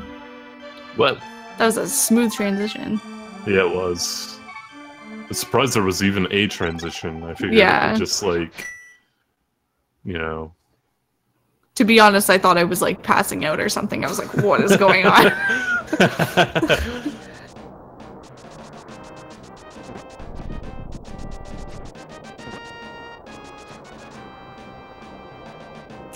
Alright, so David coming up on laser skip, and Greffery is going to be entering Ganon's tower. If you see where Greff has stopped his dash, that position anyway, and anything further down from that is what we call the good pixel, I guess. And the cutscene for some reason is like what, 20 frames faster? Yeah. Yeah. So good pixel. Ooh, David doing the cane dash strat. Unfortunately, doesn't hit the other crystal block, so had to improvise a little bit there, but pulls it off nicely. And he'll be making his way into Trinex. Now Greff is in... I feel like Ganon's Tower is one of those dungeons where, like, from the outside it looks really easy, but to actually get good times in Ganon's Tower, it's very hard. So, oh, that's an interesting strategy. I've never seen somebody throw the boomerang from the top tile there, like Gref did. Yeah. Usually you see it from the bottom tile. Or peg, whatever you want to call it. Yeah, Ganon's Tower is definitely the hardest segment to me to get a really good time in. It's just a brutal dungeon. Yeah, there's a lot of ways you can lose little bits of time, and it really adds up. One of the biggest places, I guess, would be Gauntlet, where if you get bad RNG or you just have generally, you know, subpar execution, it can really add up to a big time loss, more than you would think, I guess. Yeah, definitely. Yeah, same with Mimics, actually. That's another area where you can lose a lot of time relatively easily. Just if things go sideways in either room.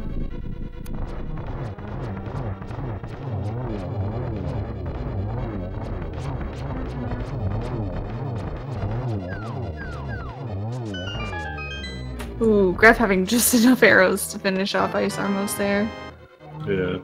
Ice Armos is another room that you really, like, you can't go wrong, or you lose a billion years. Yeah.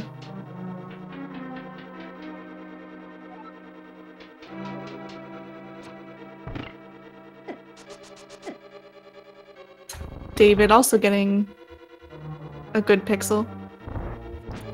Yeah, you get the fast cutscene. Very good pixel. So far below the entrance.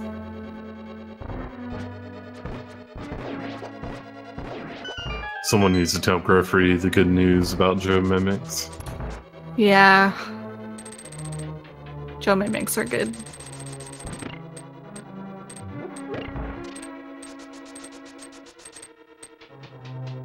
He's having a pretty decent tower, though. Only being down 3 hearts at this point is pretty good. Oh, why did I say that? Luckily, if you fall at any point in that room, your iframes last long enough for you to dash right back across and just iframe through all the cannonballs. Yeah, but don't be fooled. Falling in that room and then dashing is not faster. I think it's faster for actually 1 RNG, but for every other RNG, it's actually slower. So, but if you have trouble in that room, it's probably, you know, a safer option. But actually just walking is faster, or dashing and then walking if you don't know how to do Ganon Ball Z.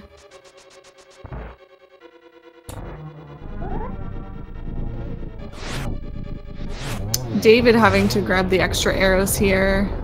Good call from him, realizing that he needs them. He opted to grab the warp arrows. There's a couple other spots to get arrows actually before the Armos fight, even though you're like only a couple rooms away from it. You get your free pot of arrows like he just did there.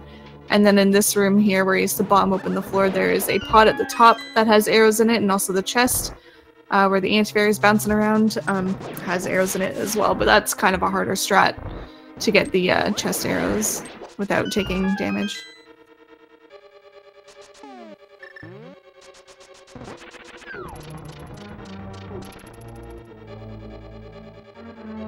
And David also having, well, I guess he shot an extra arrow, but also with 0 arrows after the Armos fight, just like Greffery. Having to pick up this chest here.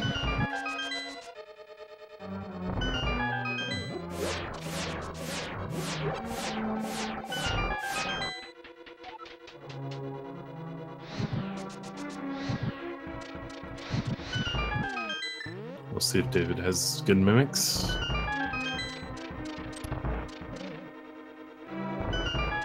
Uh-oh. Ooh, missed a shot on one of them there. That was definitely a unique mimic strat, though. Not one that I've seen from anybody. Oof. Oof! See, this is what happens. Screw up in mimics too, and just a little bit, and you lose a million. Yeah, the BMOs really just like combo you while you're trying to set up the kill on the mimic you missed.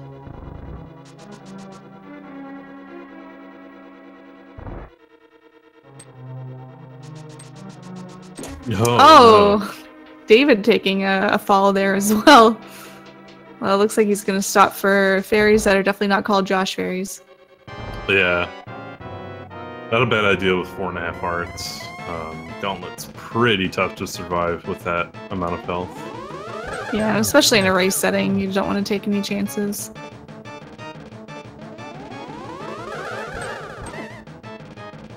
Ooh, Greff had a good first phase there of Ega 2. Fortunately getting 0 hits. Oh! Ooh, okay, we're getting one there.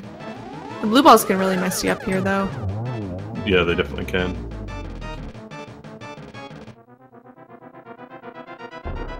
Oh, yep, and David also showing here how beams can unfortunately work against you in Gauntlet.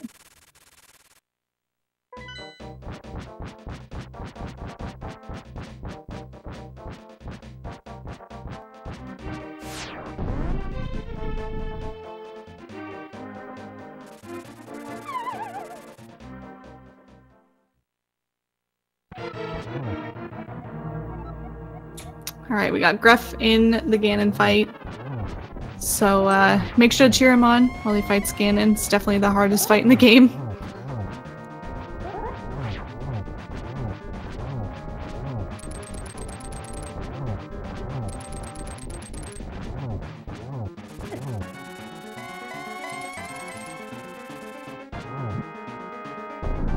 Very nice 1-in-1.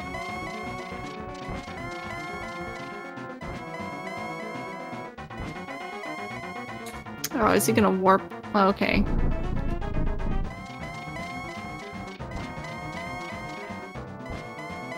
Wow. That was a lot of warps. Yes, it was.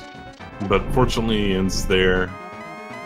Let's see if Greff can get a spin before Torch Glitch. Oh no, he gets kind of a bad RNG for it. But he's still gonna go for it.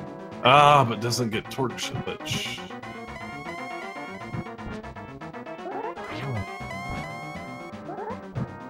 Well, now we'll get to see what this looks like.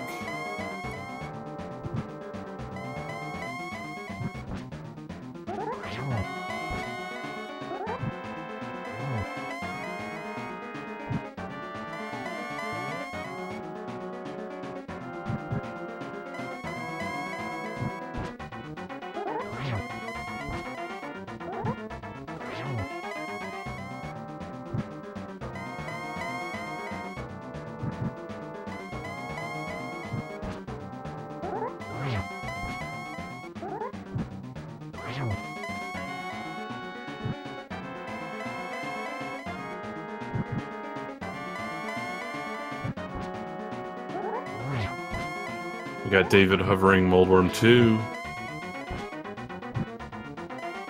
Greffery doing his best for this no Torch Glitch Ganon. If you do it well, you can still get 2 hits per Torchlight. Looks like Greff is doing it pretty well there. GG to Greffery. GG. Unfortunately, that Torch Glitch miss is just gonna steal his 129 from him. Yeah, still a solid run though from Greffery. Yeah, for sure. I don't believe we'll have time to interview for this race, just because it ran a little late because of the restart. I think we're just going to immediately hand it over to the next race, which will be Thunder Mustache versus Sabin. That should be a really good race. I think they're very close in PB. Yeah, definitely.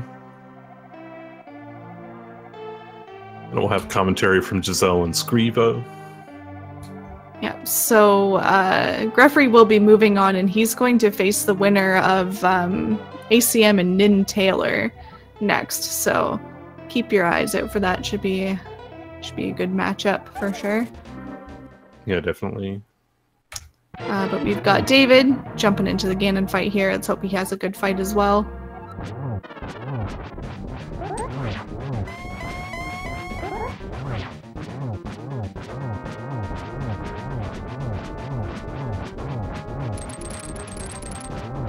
Looks like he's definitely gonna get the 1-in-1. Yeah, that's definitely one of the easier second phase, I guess, spots that Ganon can go to in order to get all your hits in. Yeah, definitely. I also find it the easiest one in terms of fire bat dodging. I don't know if I'm the only one who thinks that, or... No, I think that as well. Yeah.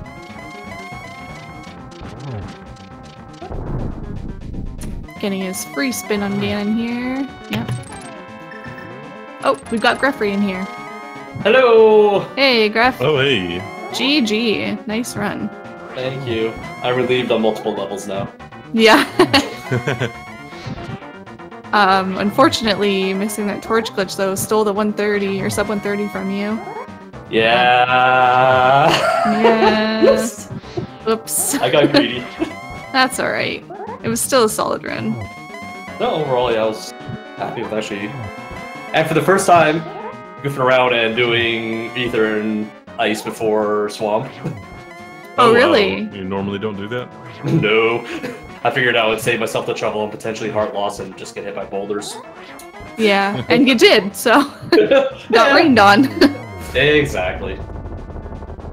Looks like David will be finishing up with a 132.55-ish or so. Yeah.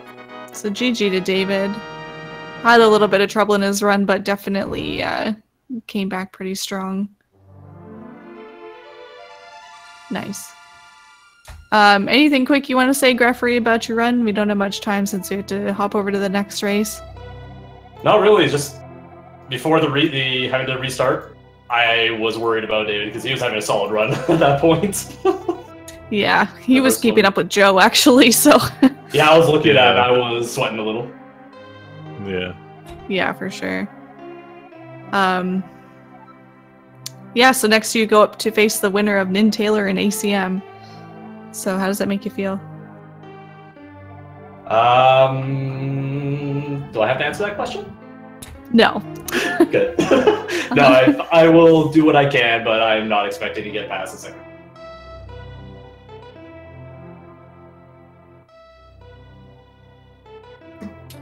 Yeah. Well, anything can happen, right? So Indeed. who knows? Yeah, but I think we may have to hand it over now to the next race. We've got the Sabin versus TM with Scrivo and Giselle on commentary, so stay tuned for that. It should be a very, very exciting race. Yep. We got Scrivo in here now. Hi, Scrivo. I'm not here.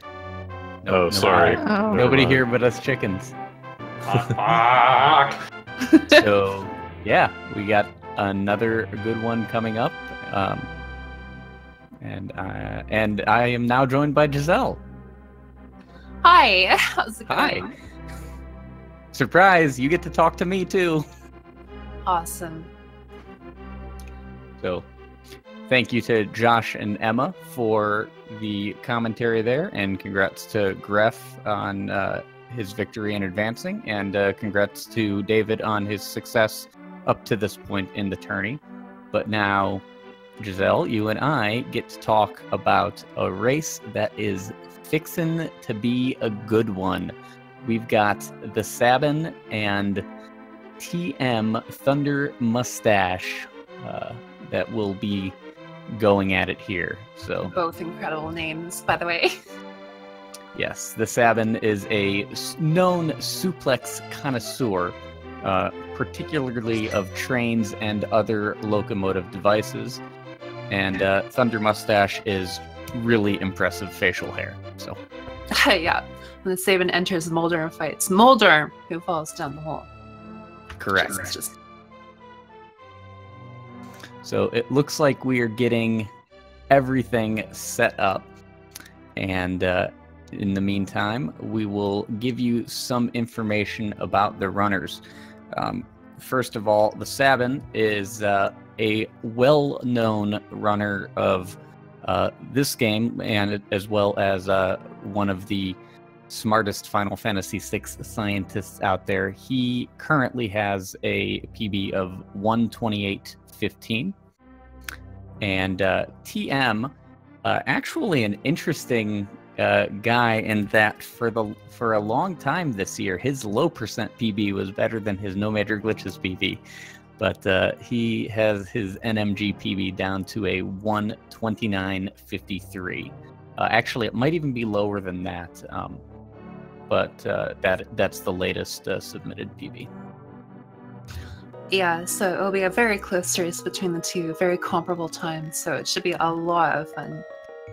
Indeed. I'm very much looking forward to this. Yes, and these two are well acquainted with each other as well, so there is also the element of friendly competition going on here as well. Yeah, oh, absolutely.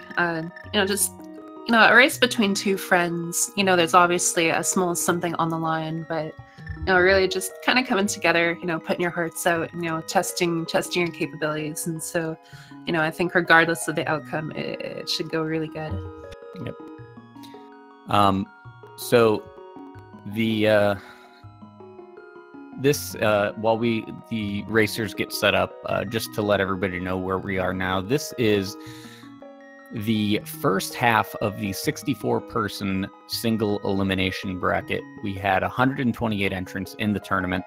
That has been narrowed down to 64, and we're in the first round of this of the bracket stage now. So everybody has already played 3 matches, and hopefully they will be playing 1, 2, 3, 4, 5, 6 or 7 more.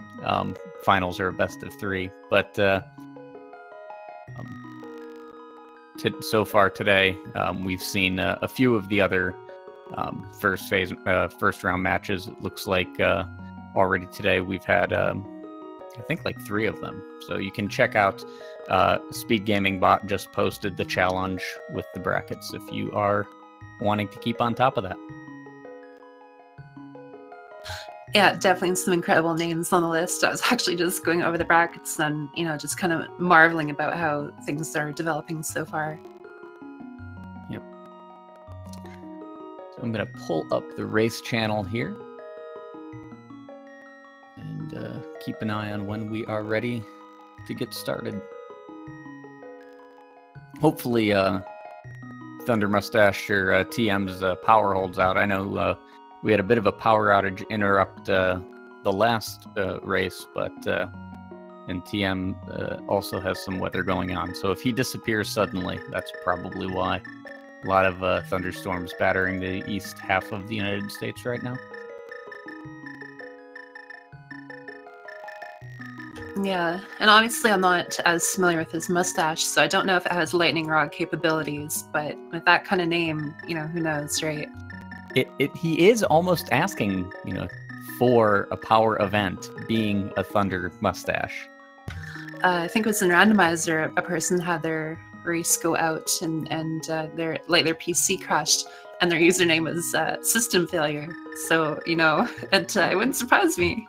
At some point, you're just kind of setting yourself up, Nope, nobody names themselves PB this run. It's always system failure or some other omen of doom. Need more optimistic. Yeah, a really good username that just occurred to me would be Got Good. I think that'd be a solid one too. Yes. Well, according to Speed Racing TV, the race is about to begin. So we will wait for the commentary stream to catch up, and then we'll talk some Zelda.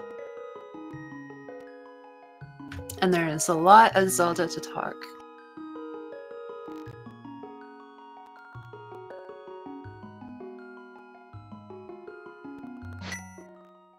All right. Well, we are off, and as any proper run of this game does,